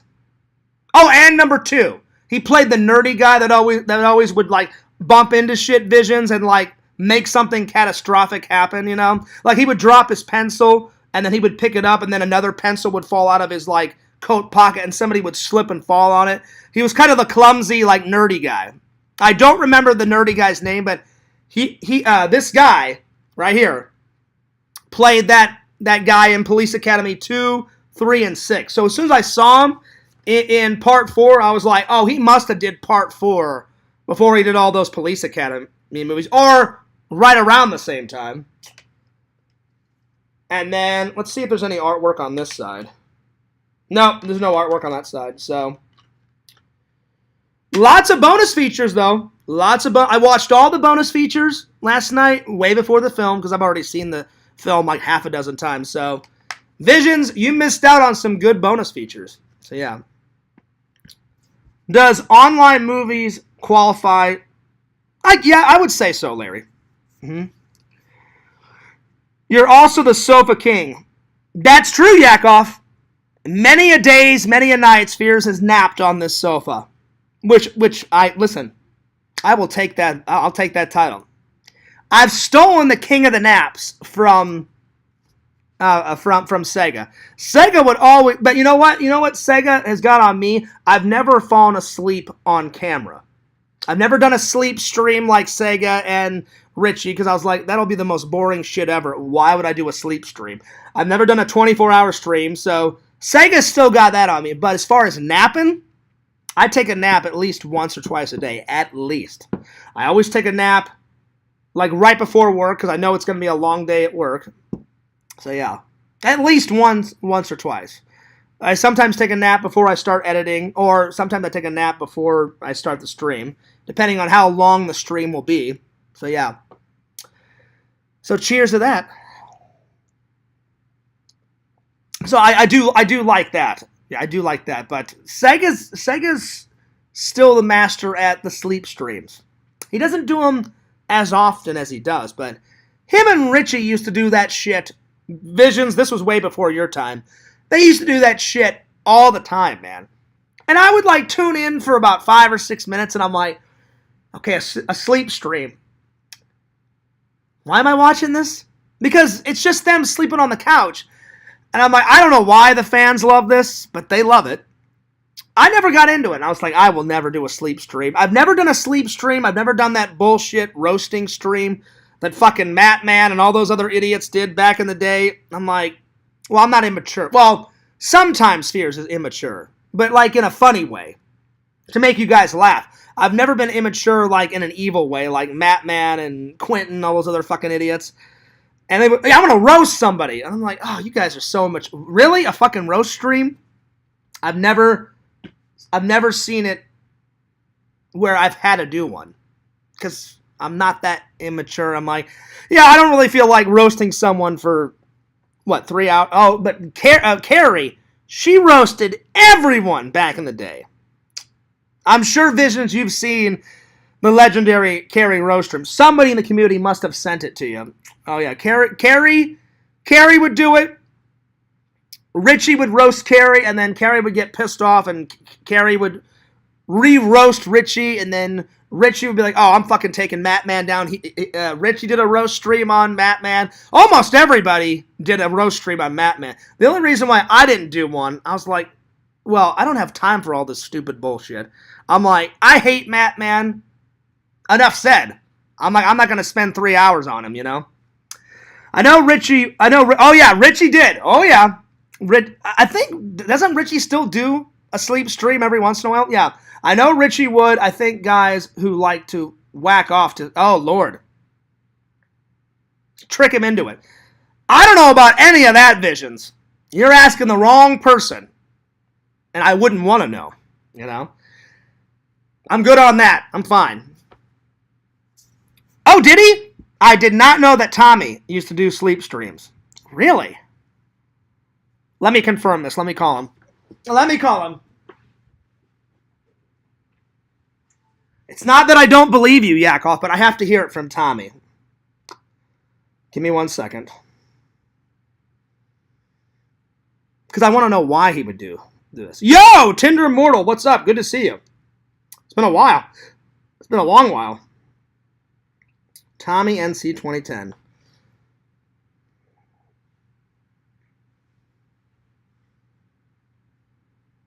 How is Carrie? I have no idea, Larry. I haven't talked to her in ages. Hello, this is Tommy NC 2010. Leave your message. Darn it. He's probably working. Oh, well. I tried. Ask him about the time someone snuck into the Google Hangout and blasted CM Punk's theme. Was that you, Yakov? Did you do that? Did you do that on Tommy NC 2010? I'm just asking. But Tinder Immortal, you remember all the sleep streams that Carrie and Richie would do? You remember all the roast streams? Because Tinder Immortal's been watching us for quite a long time. So yeah. The best thing, I don't mean to bring up bad times, but Tinder Immortal, remember when you would date Pixel? You and Pixel would watch my theme park vlogs together. You would watch my vlog, any of my vlogs together, really. But now that you guys you've cut the cord, and you guys were actually a good couple. I'm not trying to bring up old shit. I'm just saying you guys were a nice couple. I'm sorry it didn't work out, but I'm glad that you guys still are friends, or I hope you guys are still friends and you guys still watch my content. So yeah. I've heard the balloon story, Larry. I don't really know the whole story of the balloon story, but I remember when Tommy was in town and we were hanging out, I said, Tommy, give me the 10-second version of this balloon story. And he went, oh, he's like, Fears, they know that I love the It movie. I said, yeah, Pennywise. The red balloons. I said, yeah, I've seen the movie. He goes, well, apparently I like it. He goes, they thought I liked that movie so much that people found out where I live, started putting balloons down. And I was like, why would they do that? He goes, oh, just to fuck with me. I'm like, yeah, that's stupid, Tommy. And he goes, well, it went on for a while, and then sometimes it stops, and then they bring it back. And I was like, that's hilarious, Tommy. And that was about it. So that was about a 10-second story, Larry, but I never know how it started. So Tommy didn't tell me how it started. I guess it started because he said that he loves the movie. That's what I got out of the story that Tommy told me.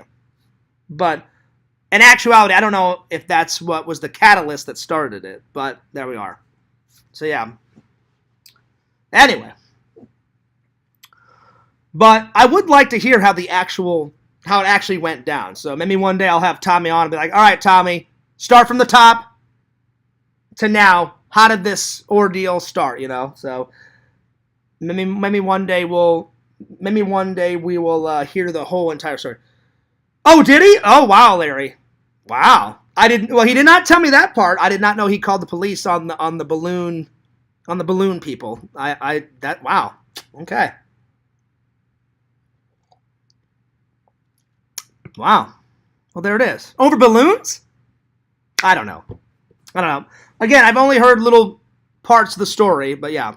All right, let's get on it. All right, Visions, time for this review. Great steel case, front and back. Great artwork. So, Fears is going to give the Steelbook an A+. The actual movie, a solid 8 out of 10. I've seen other Jasons that are better Visions, but it's a solid 8 out of 10. The best scene, I've got 2 favorite scenes, and then there's 3 scenes, Visions. I've got 2 favorite normal scenes, and then I got a favorite kill scene. Because there's some legendary kills in this. Tinder Moral, I'll get to your question in just a minute. So the first scene is where the Teddy guy is talking to what the fuck is Crispin Glover's character's name? I think it's Ted or Joey. No, what the fuck is it? Hang on. Anyway, the Teddy guy that thinks he's like Mr. Joe Cool. You know which guy I'm talking about, Visions. They're in the car, and he's like, what? You dumped that chick? And he's like, yeah. He goes, I dumped her. And he goes, why the fuck would you dump her? And then he goes, you should have treated that girl right. That girl wanted to be treated right. And then Crispin Glover's character's like, I did. I treated her right. He goes, that's why I'm so messed. What the fuck happened? What the fuck, man? Yeah, the dead fuck scene. The dead fuck scene makes me fucking lose my mind every single time. And then he's like, let me put it through the old computer.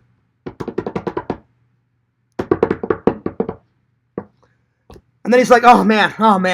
And then he's like, what? What does it say? And he goes, it says that you're a dead fuck. And he's like, what? A dead fuck? And he goes, a lousy lay. He's like, oh, I get it. He goes, tell it to me straight. I can take it. And he goes, I didn't say it. The computer said it. And he's like, there is no computer. He goes, aha. And there's no Debbie. I think that's the girl that he dumps. And he's like, so I'm a dead fuck. And he goes, like I said, the computer don't lie. And then he's all like, oh, and he puts his hands on his head. He's like, oh, man, I'm so horny right now. And I fucking lose my mind every single time I see that scene, Vision. So that's my favorite scene. What? A dead fuck? The way Crispin Glover says it, and that must have been his first film. I know he did part 4 way before Back to the Future and all that shit. So that's my first favorite scene. My second favorite scene is when... Oh, hang on. I'm trying to think. When is it in the film? Is it before...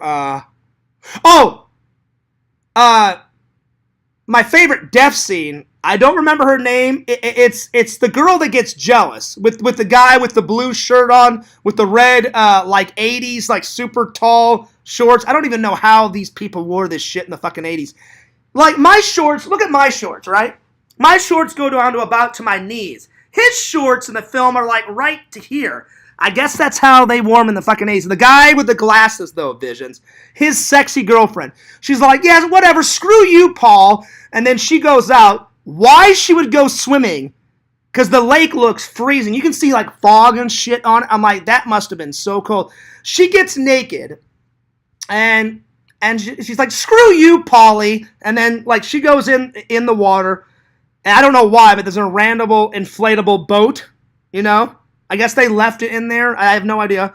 She's just chilling, and oh man, Visions, she is smoking hot. You know the girl with the black, it's either black or brown hair. Jason is just chilling in the water, underneath the boat. He comes out of the water, bam, knife right through her back. That's my favorite death. And I'm like, no, man, you killed the most hottest slut out of the entire film, because she's got some slutage, you know, going on her.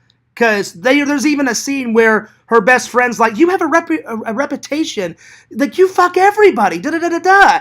And then she's like, well, I don't have a rep. And she's like, I fuck Paul, you know, and Paul thinks I'm great in bed, you know. That's where I keep him, you know, Paul thinks I'm great. I'm like, yeah, you've probably, you know, fucked his brains out, like, what, half a dozen times? Because you're the slut of the movie. But she's hot, but anyway, her demise is in the boat. So that's my favorite kill. My second favorite scene is when Jason comes flying through the window, grabs Tommy, and then I don't remember Tommy's sister's name, Vision. She grabs a hammer, starts whacking the shit out of Jason's head, and then he falls down, and then she's like, Tommy, get the hell out of here! And again, they break one of the rules. Why wouldn't they just jump out the window and fucking take off running? They run up the stairs. As they run up the stairs, Jason comes flying through the door. He doesn't open the door. He doesn't unlock the door. Comes crashing through the door, and he throws the hammer that she was whacking him in the head with, and it barely misses her by a thread and hits the back of the wall. And then they go up the stairs, and he takes an axe to her bedroom door, and then she whacks him on the top of the head with a fucking television. That's my second favorite scene. So those are my two favorite scenes, and then my favorite kill scene is, I don't remember her name, but the hot slut that gets naked and says, screw you, Polly, and then she dies in the fucking boat in the lake. Those are my three favorite scenes. So yeah. All right, Visions, what's your two favorite scenes, and then what's your favorite kill scene? That girl that gets killed, she's the hottest chick out of the whole film. I'd say the second hottest chick, I don't remember her name, the chick that makes love to the guy in the shower. And they both die. He dies in the shower, like Jason crushes his face, like slams his fist through the glass sliding door of the shower, and mashes his face into the fucking side of the shower, just demolishes his face. And then she dies with an axe, to the chest. She's going for the door, and then Jason throws an axe right through the fucking front door and hits her, smack dab right here, and she's fucking done, you know. But before she dies, I'd say she was the second hottest chick. She's the quiet kind of chick, I don't know if I should do this. And I'm like, oh, you should do this. You should. I'm like, despite, she takes her glasses off. I don't know if I'm pretty. Oh, you're sexy. Take off those glasses. Blow dry the hair. You're sexy. Double thumbs up. So those are the two hottest chicks. But yeah. But my all-time favorite scene, though, is the dead fuck scene. What? A dead fuck? Like I said, his name is Jimbo. Jim, that's right, Jimbo. Because he says, like I said, Jimbo, the computer don't lie. Oh, man, I'm so horny right now. That scene is fucking legendary, Visions. Legendary. Anyway, to sum it all up, 8 out of 10, and the movie is just hilarious. You would think, right? At the end of part 3, he gets an axe to the fucking head. Any other character would die, but you think Jason Voorhees? No. An axe to the head. He's like, oh, that's peanuts. I'll get up. And I'm like, this is so fucking dumb. Anyone that would get an axe to the head, it's like right here. He gets so it's not a full on. He gets an axe to the side of the head. Should be done, right? No, Jason's like, you know what? I'll just brush off. I'll just brush off the dust, and I'll get up and I'll start killing again. And he just wakes up in the fucking morgue, and so the carnage begins. Vision says, I like it when the chubby hitchhiker was killed and didn't even have a line. That's true. She's like some hippie chick and she's eating a banana. And because she ate a banana and told them, hey, fuck you, for not giving me a ride, Jason's like, oh yeah? Fuck them? Fuck you. And he shoves a knife right through her like throat. And that was the end of her. I liked it when Polly got stabbed in the dick. There you go. I like it when the prudish twins get killed. Yeah, one got killed off camera, and then the other one, she's like looking out the window. That's another cool death. So one of the twins and the twins, they're hot visions, but they're like evil bitches. They're so bitchy, in the film. Like Jimbo's trying to get with one chick, then she's like, "Oh no, I'm gonna go with Paul." I think that's why the hot slut gets mad at Paul, because they're doing like a drinking contest, and then she's like, "Oh, Paul, I won, give me a hug." And then like the hot chick's all like, "Oh, what, you're hugging my boyfriend? Oh, what the fuck?"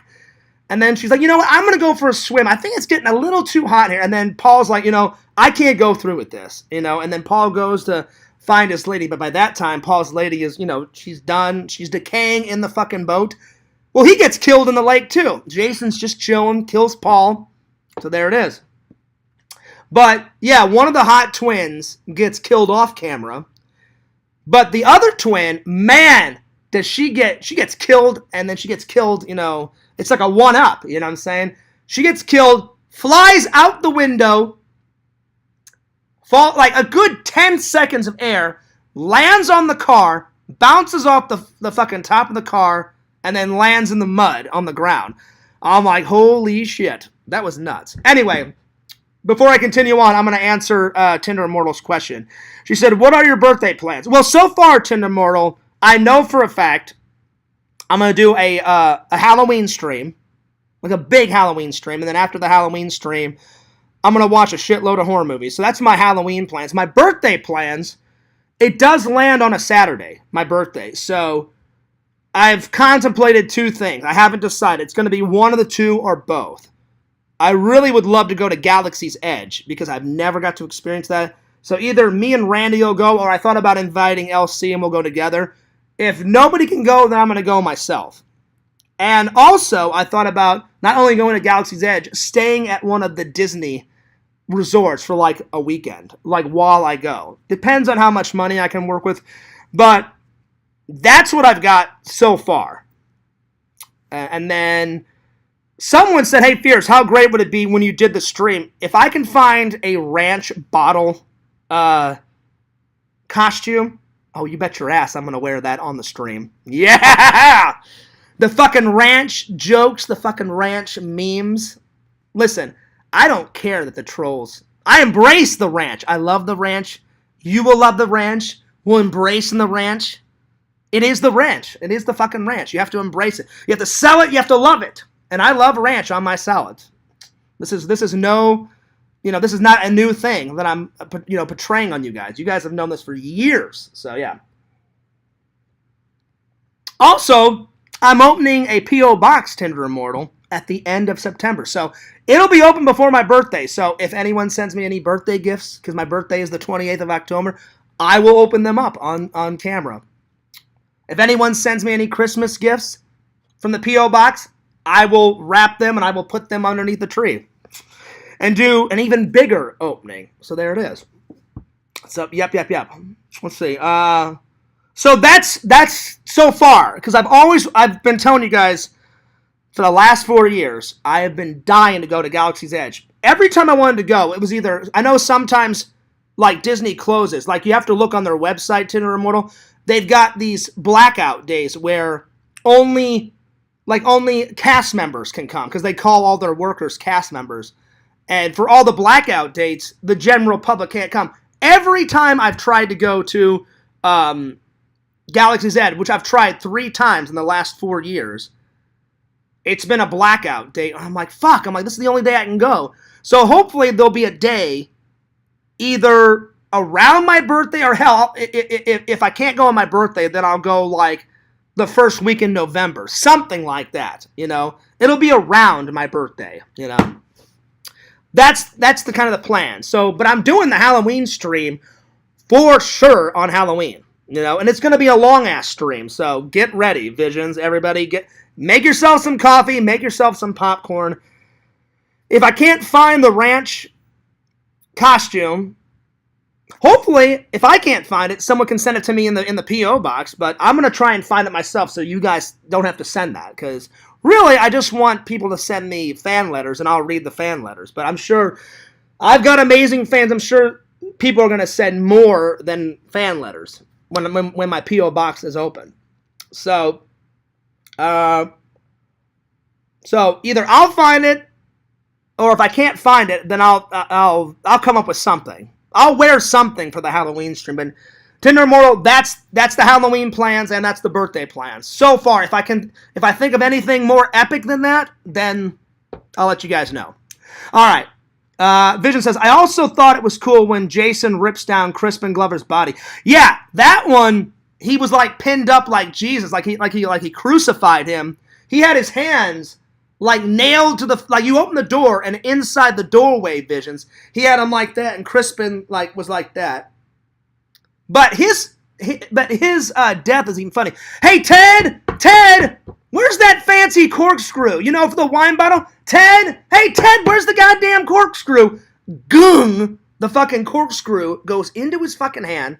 Then when he turns around, Jason goes, nunk, a knife right across his head. Like it's like one of those big ass meat cleavers, that you cut meat with. Bam, right to his head. That's the end of fucking Jimbo. Dead fuck Jimbo. So in actuality, he was a dead fuck. But we already knew that going in. I was like, oh yeah, that guy's definitely dying. But you know what, Visions? At least he got to have sex with one of the hot evil twins. But if Fears was in this movie, the evil twins, as much as hot as they were just evil, man. They were evil bitches, fucking around with people's boyfriends and girlfriends.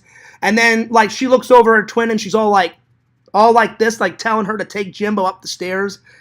And I'm just like, oh, they got some evil fucking twin plan a-brewing. So if I was in that movie, I wouldn't even fuck with those evil bitches. The one that I would go with was either Paulie's girlfriend, the girl that got killed in the boat. Screw you, Paul. I would definitely bang the Christ out of her. Or I would bang the real quiet girl that doesn't think that she's oh, I'm not that cute. And I'm like, you're definitely cute. You're definitely cute. Meet me in that fucking shower in 2 minutes. I'll be there. But then the guy gets killed in the fucking shower, But it would be worth it. I'd be like, well, at least I got some hot sex with a girl in the shower, and then I got killed in the shower. So at least his death, at least he had a good lay, before he got killed. You know what I'm saying, Visions? So yeah. Let's see. Larry says, can you quote a line or two? Oh, well, Larry, I have. I mean, I quoted the entire dead fuck scene. Literally, I mean, that's how it is. He's like, what? He's like, you dumped Betty? And he goes, why would you dump her? And he goes, that girl wanted to be treated right. That girl wanted to be treated right. And then Jimbo's all like, right, I did. I treated her right. He goes, that's what's so fucked up. And then he's like, let me put it through the old computer, Jimbo. And then he's like this, and then he goes, oh man. And then Jimbo's all like, what? And he goes, it says that you're a dead fuck. And then Jimbo's all like, what? A dead fuck? A lousy lay. He's like, oh, I get it. Give it to me straight. I can take it, And every time he does that, Visions, Crispin goes from 0 to 100. He's so pissed. What? A dead fuck? A lousy lay. Oh, I get it. Yeah, I can take it. Give it to me straight. And he's like, I didn't say it. The computer did. There is no computer. Right. And there's no Betty. I actually thought there was a Betty, though. We'll never know. And then he goes, oh, man. I'm so horny right now.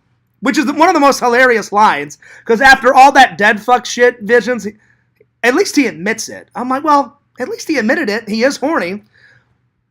But he gets to have sex with the second hot evil twin.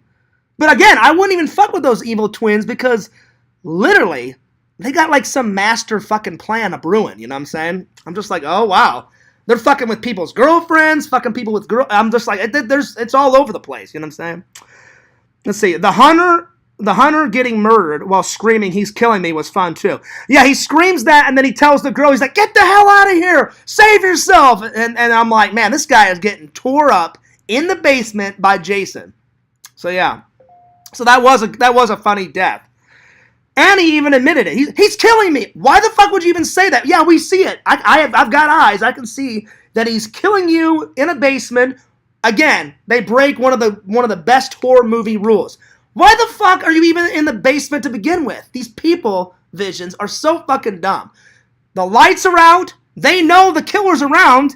So if it was me, I'm like, I'm not going down there in that fucking basement. Yeah, you can. Peace, deuce, I'm out. Fears would not even go there. I'd be like, well, listen, let's get in my car and let's call the cops. Let the cops deal with it. Oh, no, let's go explore. Like, we'll go check it out. Why the fuck would you go in there and check it out? You're a dipshit. That's what drives, as much as I love these horror movies, Visions, but again, if they did that shit, then there would be no horror movie. They always put them in some situation that's isolated.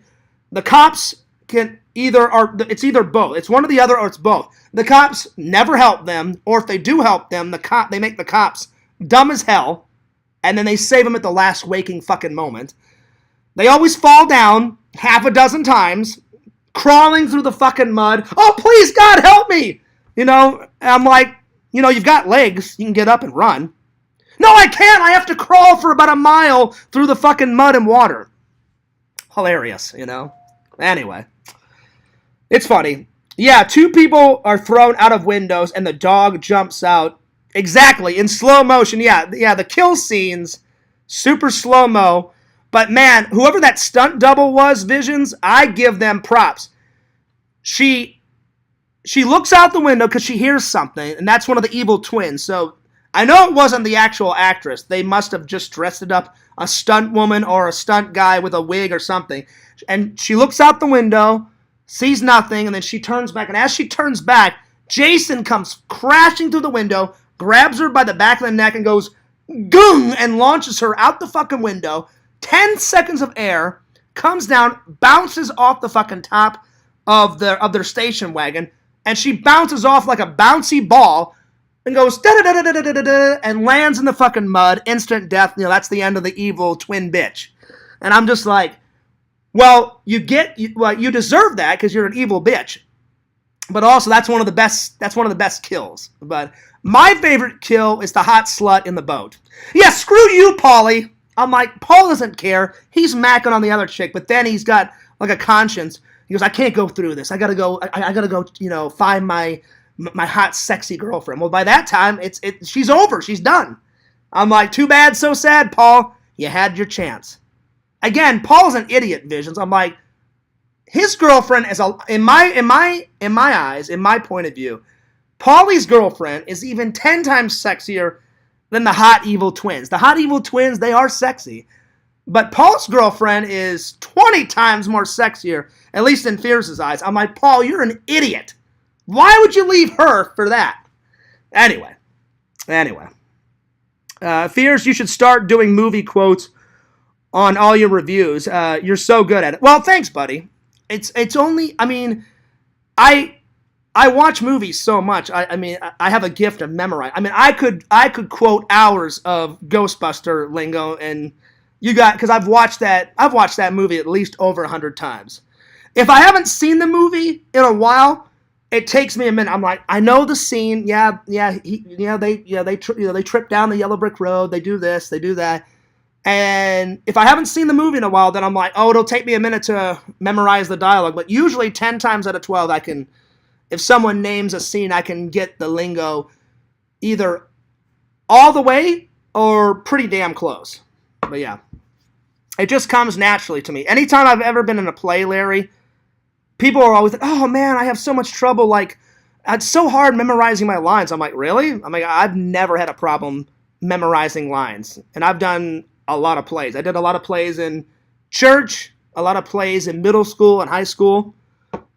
I think I've only forgotten like 1 or 2 lines ever if I've ever been in a play. Because sometimes you get like stage fright, and they have a line person like following along. And if you forget a line, you just kind of like look off and go line, and then they say it, and then you continue on. That's only happened maybe once or twice ever in my life whenever I've been in a play. So that's not too bad. So yeah. Vision says, Jason sends the fornicators to hell. I mean, that's true. That's true. I mean, he did witness, well, he witnessed his mom get killed, and then it was stupid idiot teenagers having sex when they should have been watching Jason. That's what I want to see, Vision. I would love to see a prequel. You know, they've done flashback sequences of Jason like drowning in the lake. He technically doesn't drown, you know, because if he drowned, then he wouldn't have came back. But he came back in part 2 and killed Alice in the kitchen, you know, in her own home.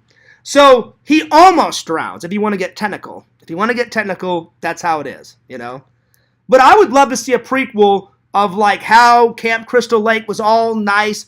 There's like fresh new paint, all the counselors. That's what they should do, Vision. They should do a prequel because that would be a new take. See Jason, because in the film, whenever he somewhat drowns, he looks about 12, 13. They should get someone to put on the big mongoloid head, you know, and play him at like 12, 13 and do a prequel. But they've never done that. They've done a few flashback sequences here and there, but they've never done a full-on prequel.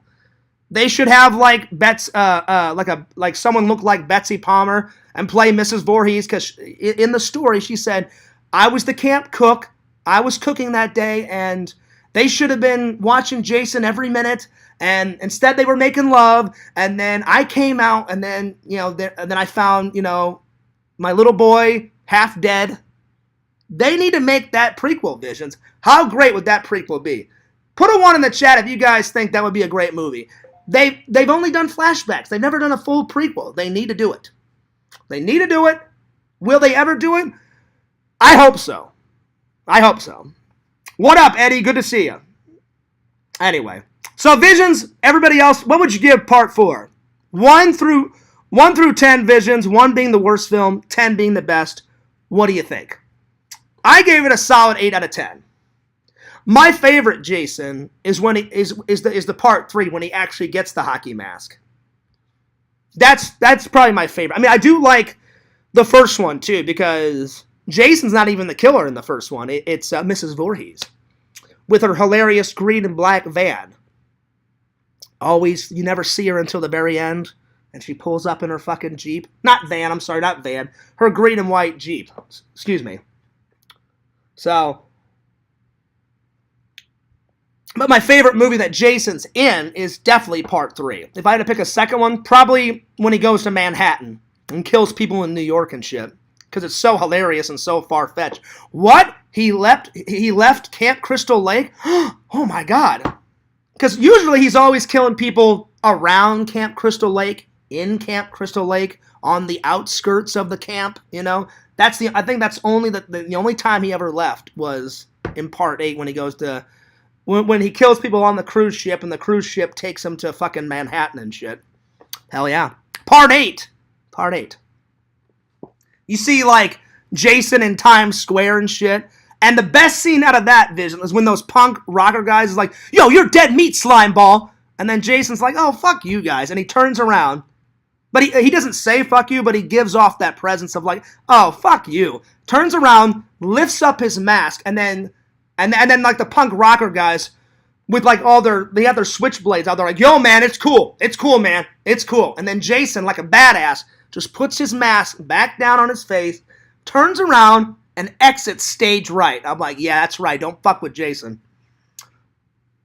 Vision says, as a slasher movie, a good solid 7 out of 10. Fair enough.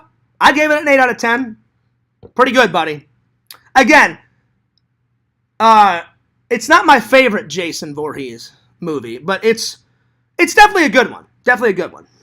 All right, let's move on. Let's move on, shall we? So, I watched this second last night. The first movie I watched was RollerBall. I've got a lot to say about this. This one, if you guys have never seen it, I highly recommend it. So good. Visions, I'm going to give it a solid 9 out of 10. It wasn't a perfect movie. There's only been a couple of movies that I've gave a 10 out of 10. I was fully intrigued. 9 out of 10. It takes place in the future of 2018, mind you. And I always like those futuristic movies because I'm like, what did they get right? What did they get wrong? Well, in this movie, they got everything wrong. 2018 is nothing like RollerBall, you know. Our 2018, everyone has free speech. There's still war going on. There's still crime going on in 2018, you know. In this movie, a lot of decisions are made for everybody through corporate, you know. There's no president in this movie.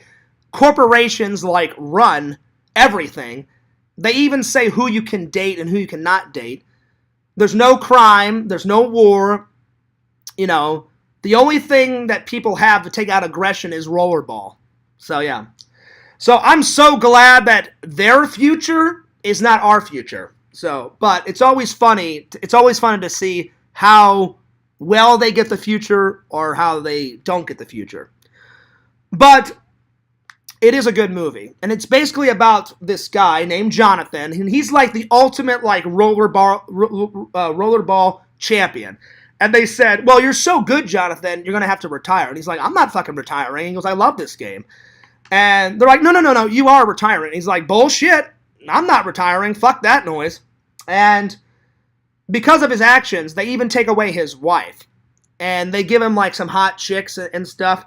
But in the end, he proves all the corporate guys wrong. And they even try to change the rules on him. They're like, oh, well, if you don't quit, we'll just change the rules and then we'll make you quit. And he's like, yeah, fuck you guys, change the rules. I'm that good. Whatever rules you change, and they change it, remember Vision, at the very last waking moment, and he still proves them wrong, and he's like the last one on the very last game, very last shot. He's so tired, like his jersey's ripped to shit, blood everywhere, all over his face, and he takes the metal ball and puts it in the goal, and he's like, yeah, and he doesn't say it, but he basically in his head is like, yeah, fuck you guys, you changed the rules on me, but I'm still the best champion, and I still overcame everything, all the odds, and it doesn't matter how you change it, I'm the ultimate rollerball champion. Yeah, you can kiss my ass. So a solid 9 out of 10. Loved it. Man, this game, it's intense, though. It's a split between, like, hockey, motocross, and football, all meshed together. So, yeah.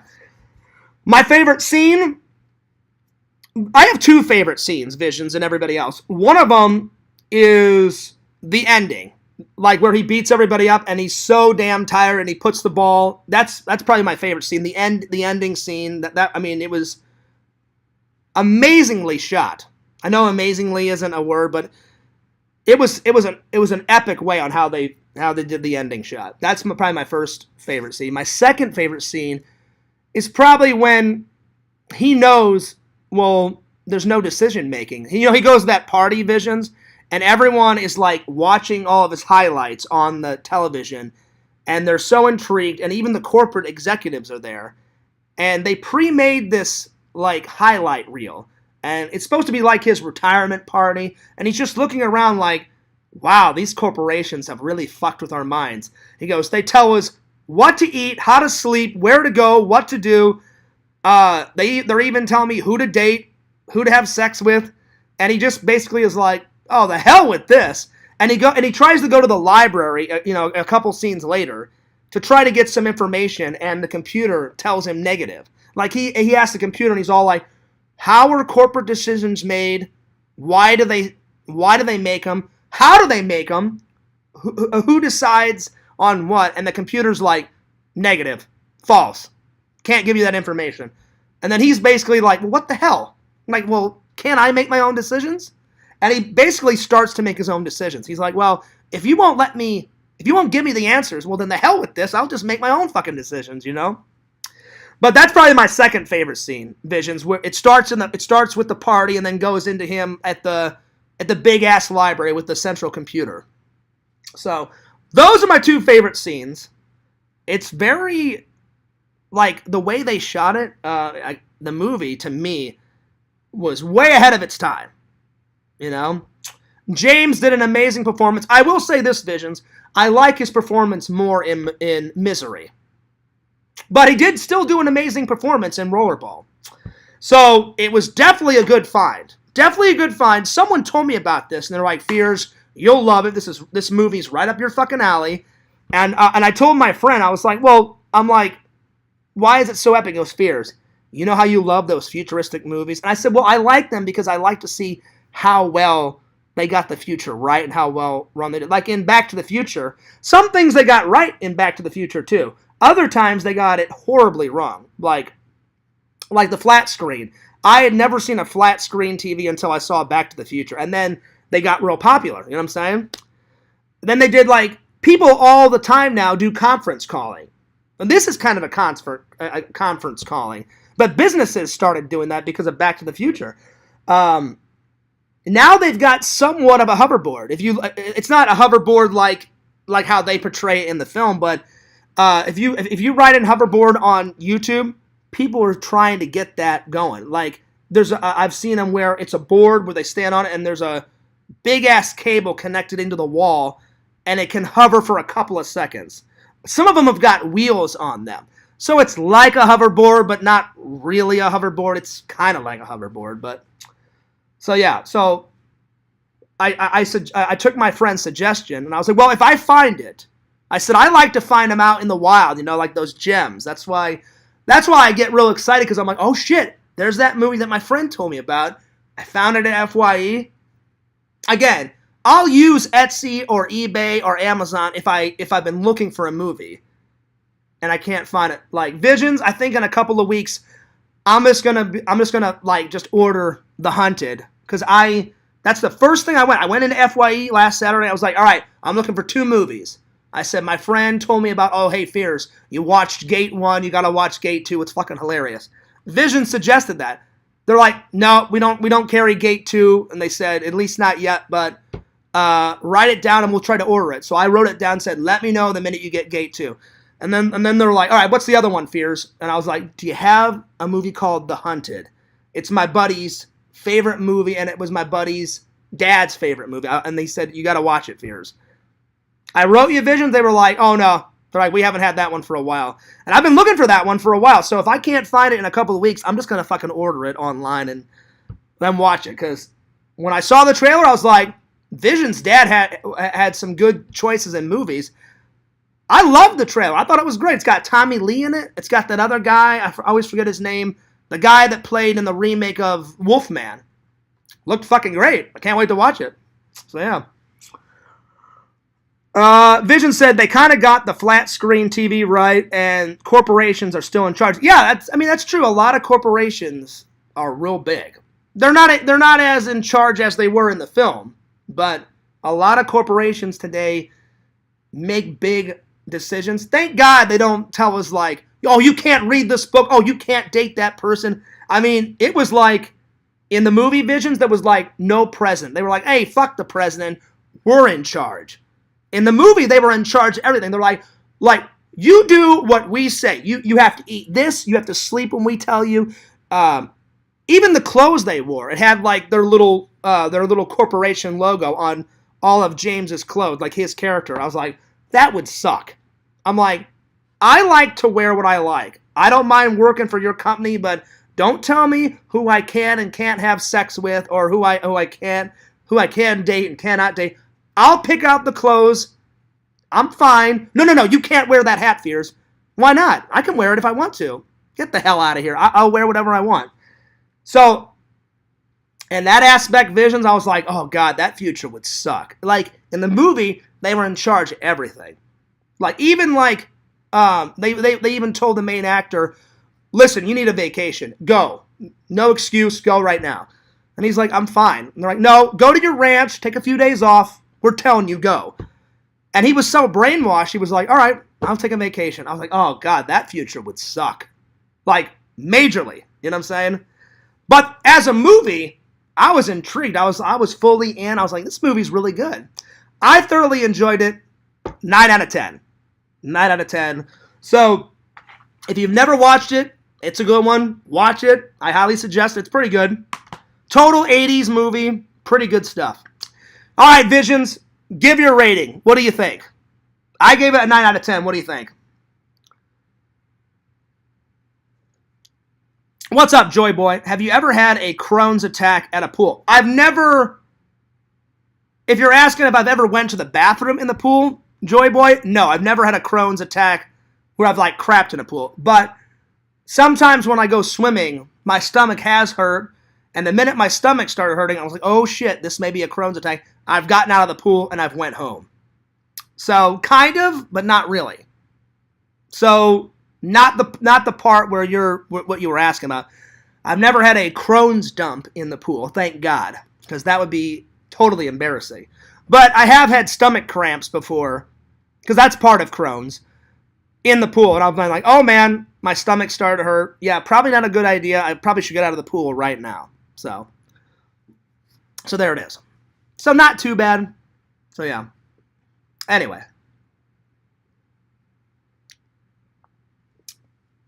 Glad nobody was hurt. Yeah, me too. Because whenever I have an attack on my stomach, it is hell on earth. Literally.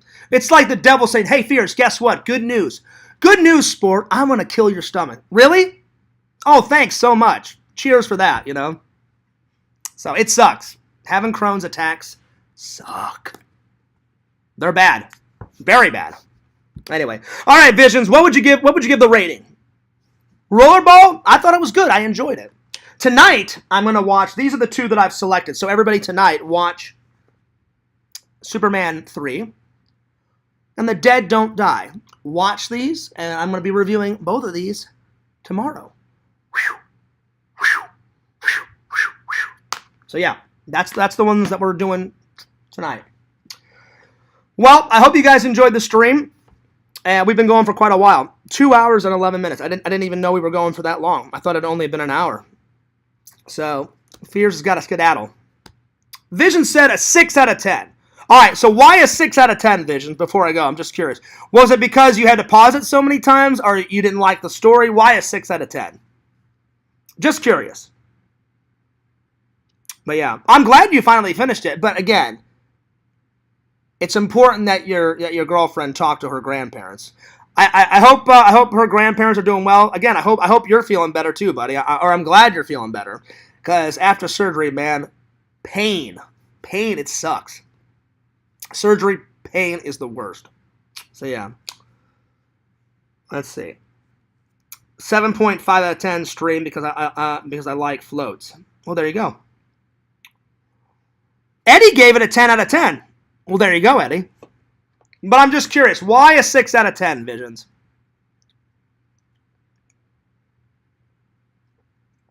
A 6 out of 10 to me would be like you didn't enjoy the film. Did you not enjoy the film? I mean, everyone is entitled to their own opinion. I thought it was a very good film. Was it too old? Was it too old? Was the film way too old, or was it too controversial? What was it? I mean, I like the futuristic stuff. Again, I would never want to live in a society like that, but for a film, pretty interesting film. And, oh my lord, tons of bonus features. And it's got, the only thing I haven't watched, maybe this weekend I'll watch it. It's got 2 audio commentaries, but it said from How We Made Rollerball, the feature, Blood Sports, an interview with James, an interview with the stuntman. I guess that was James Stuntman for the film. So a lot of good bonus features. Vision says, maybe at the time when it came out, it was more impactful. But now we have brutal sports where people get paid millions to knock each other off and risk their lives. That's very true. That's very true. It was made okay. James did great. He did have a great performance. I mean, his performance in it was pretty damn good. I was just curious. So you thought it was just okay. I guess it was a thing, Vision, where you enjoyed some of it, but other parts you didn't. Fair enough. Fair enough. Again, it is an old film. When did they make this? I don't even know if it was... Maybe it was the late 70s. I don't know when they made this. Let's see. When was it made? Let's see. They made the Blu-ray in 2021, but the movie... Oh, okay, I was wrong. It wasn't the 80s. It was 1975 when the film was made. I thought it was made in the 80s. 1975. But yeah, people being ruled by money and beating each other to a pulp isn't. Yeah, sadly, there's some people that do that shit. It's pretty nuts. And again, I do agree what you said, Visions. Corporations tell people to do, especially actors and stuff. Oh, no, you got to be in this film. You got to do this. You got to do that. A lot of corporations control a lot of stuff. Thank God they don't control everything, because in the film, I kid you not, they look at the actor, we're taking your wife away from you because you didn't do good. They take his wife away, go out with this chick. And he's like, no, I'm good. And he starts to question it. He's like, well, I don't even like her. I don't even know her. So why would I date her? He's like, no, I'm good. He even I think he tells the chick like to go away or something like that. But they take his wife away. And then later on in the film, he gets to hang out with his wife again. And his wife has moved on and she's met somebody else and has a kid now. And so, yeah, I'm like, for a corporation, tells you when to eat, when to sleep. You play the game the way we tell you. It's time to quit. And he's like, I'm not quitting. I'm great at this game. No, you're retiring. No, I'm not. Yeah, you are. Okay, if you want to stay, and we'll just change the rules, and then we'll make you quit. And then he's like, bullshit. And they try to change the rules, and at least he gets the big W, the big win at the end. And he basically, by winning, he tells the corporation, hey, it's a big F, the big fuck you. You try to change the rules on Jonathan? Nope. I'm Jonathan. I'm the best rollerball champion. So I thought it was a pretty good film. But yeah, that's a decent rating, Visions. Again, it's a super old movie. It's a super old movie, but it's a good movie, so I highly suggest it. If you like futuristic movies like I do, it's definitely right up your alley. Check it out. All right, well, I'm going to take off. What are your top 3, James? Let's see. I did like, I mean, my favorite one of him is in Misery. I'd say Rollerball, probably second. And the third one, I did love him in, what's that movie called? He has like 2 or 3 cameos in it, Visions.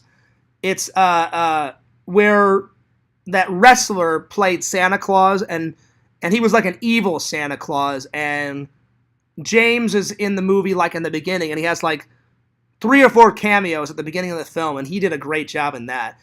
I don't remember the name of it, though. I think it was called Christmas Santa or Christmas Sleigh or some shit like that. He was pretty funny in that. Because he plays like, he's a good actor. You've seen him play like good guys. You've seen him play evil guys. You've seen him play like he's a total dick. And in that Christmas like horror movie, he's like a straight up dick. And I was like, oh shit, I've never seen him play like an asshole. And he's like a total dick in this 3 or 4 scenes in the beginning of the film. So I would say those are my 3. I need to watch more of the stuff he was in, but he's a great actor. Anytime I've seen him in something, he's a great actor. So yeah, he's getting older now because they made this Blu-ray in 2021, and you can tell he's getting super old because on the back, in his interview, he looks super old in that interview. I'd say he's in his late 70s now because he looks very, very old in that interview. So, and they just produced this Blu-ray in 2021. 2021. So they just put that to Blu-ray in 2021 because that's what the back of the Blu-ray says. But you can tell he's aging. So yeah, but those are my 3 Visions. What about you? What's your 3? Anybody else that wants to chime in, go for it. What's your 3 favorite James films? I mean, Misery is the big one. I would say that's the big one that put him on the map. I mean, his performance in Misery is so amazing. It's like scary. You know what I'm saying? And then that lady, I'm telling you, Visions, every time she hits his leg with the sledgehammer, Fears is like watching like this because his leg goes from like this to like that. And it's so creepy. And you can hear like bones crushing. I know it's a fake film and all that, but the sound effects, I'm like, ooh, you hear bones cracking and shit. And I'm like, that must have hurt a lot. That must have hurt a lot. So yeah, there it is. So yeah, it's pretty nuts. There it is. One more can crush, for the day. Misery, Godfather, Elf. Oh yeah, and Elf? Yeah, I've seen Elf.